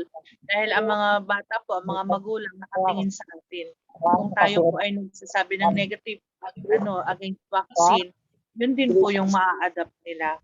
Saan po makukuha ang checklist? Rojas Central. Sir Alvia, nakapost po ito sa ASDS group.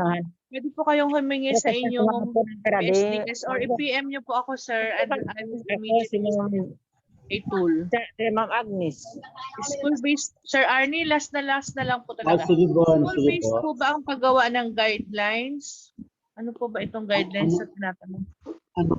School-based, hindi nakinig yung Third nagtanong. quarter, nag-face-to-face ang bata. Then pagdating ng fourth quarter, ayaw niya na.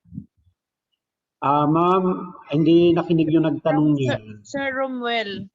Si Romwell, hindi nakinig si Romwell. Anong tanong, sir? Ma'am Daisy, pakiulit. Kung nung una daw po gusto ng bata mag-face-to-face, alaunan ayaw niya na. Wag mo muna po i-assume. Wag niyo po muna problemahin ang hindi pa problema. Wag mo muna problemahin ang hindi pa problema. Kayo naman mga assuming. Wag naman pong ganun, ha? Okay, wag po muna problemahin ang hindi problema. Kaya po may criteria tayo sa pagpili ng learners. Wag pong problemahin ang hindi problema muna. Wag masyadong advance po. May criteria naman po tayo sa pagpili ng learners na mag-face to face. Ito po, Sir Arnie, isa rin po advance na tanong, gaano kahaba ang discussion sa isang subject. Ay, magkakaroon po tayo ng another Kaya round. Melks, may schedule po tayo. May Melks po tayo. Yung Melks po ang focus natin. Hayaan nyo po, may schedule po tayo na lalabas. Very basic question po yan. You are teachers, kaya alam nyo po kung gaano kahaba ang discussion. Opo. Yan po, may schedule tayong susundin. Magpapalabas po ang CID na mga guidelines po diyan. Tungkol po diyan. Ito po mga ibang questions, Sir Arnie, ay very detailed na po. At ito ay masasagot kapag nagkaroon po tayo ng a more comprehensive orientation on curriculum implementation during limited face-to-face. Kaya po, Sir Arnie, maraming salamat po sa iyo. Okay. Thank you rin, Ma'am Daisy. Thank you rin po sa lahat na nag-participate sa orientation na ito. Hayaan niyo po, sa una lang talaga maraming mga problema, maraming mga question. Pero mas mahirap po nung tayo ay bago pa lang sa pandemic na nagkaroon ng distance learning modality. Mas mahirap po noon kumpara po ngayon. Kasi po ngayon ay existing naman, meron tayong classrooms, meron tayong mga facilities. Kumbaga, piniprepare lang natin, kino-consider lang natin ang safety and health ng ating mga learners. Mas maalwan po ngayon kumpara po noong sumabak tayo sa distance learning modality. Okay, be positive lang po na kaya natin ito. Okay, hayaan nyo. From time to time, Okay. nandiyan po nang kami para magbigay ng technical assistance. Thank you po. Halika na, doon na Thank you, Sir Arnie. Para sa ating mga Diyan na lang, ay, 670 sali plus pala. participants na present pa rin, unti-unti na pong nag-a-out. Ulitin po natin, wala po tayong choice kung hindi bumalik sa face-to-face. I-adapt po natin ang positive, optimistic attitude. Nang sa ganun, mahawa po ang mga taong nakapaligid sa atin. Huwag po tayong maging source ng negativity. Tayo po ay nasa posisyon, use our position to influence others and to spread goodness, to spread knowledge, and do not spread false news. So doon po tayo sa makakatulong sa ating mga stakeholders, hindi po yung makakasama. Kung sa tingin niyo po ay mahirap, wag mo natin pangunahan na mahirap ang tool. Hindi naman po yan i-impose ng DepEd kung yan ay hindi doable. Kailangan po natin konting sipag, mga diskarte, immobilize po natin ating mga teacher. Lahat po patulungin natin, pati mga parents sa paghahanda ng ating paaralan. With that, we say thank you to Sir Vincent Araneta, co-hosting with us this morning. Sir Kevin Marquez, thank you very much sa support. Kay Nurse Cayabo, kay Ma'am Nora Nangit, kay Sir Eusgene de la Torre, maraming salamat. And once again, our endless thanks to Sir Arnie.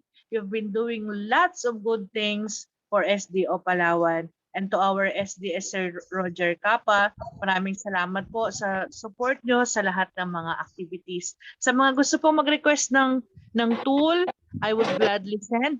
Paki-messenger na lang po ako, or you ask your PSDS, meron na po silang copy. Lahat din po ng presentation, i-send din po namin sa inyo. So maraming salamat po, and keep safe everyone. God bless us all. Thank you, Ma'am Daisy. Maraming salamat sa inyo. Thank you po, Sir Arnie.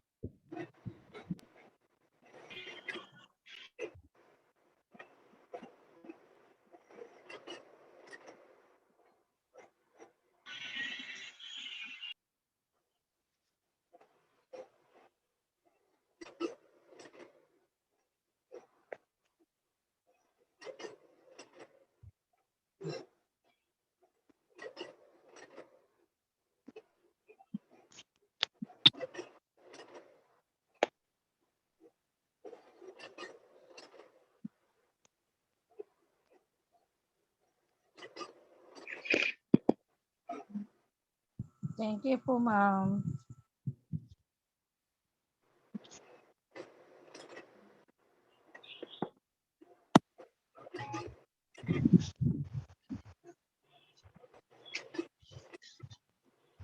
Opo, pwede pong humingi. Sige po, mag-PM lang po kayo at isi-send ko po. At yung mga presentation po, I would gladly send.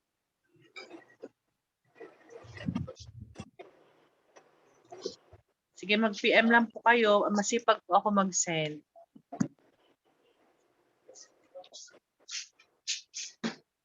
Thank you po sa mga nag-participate. Sa mga PSDS, maraming salamat po sa support. Thank you po.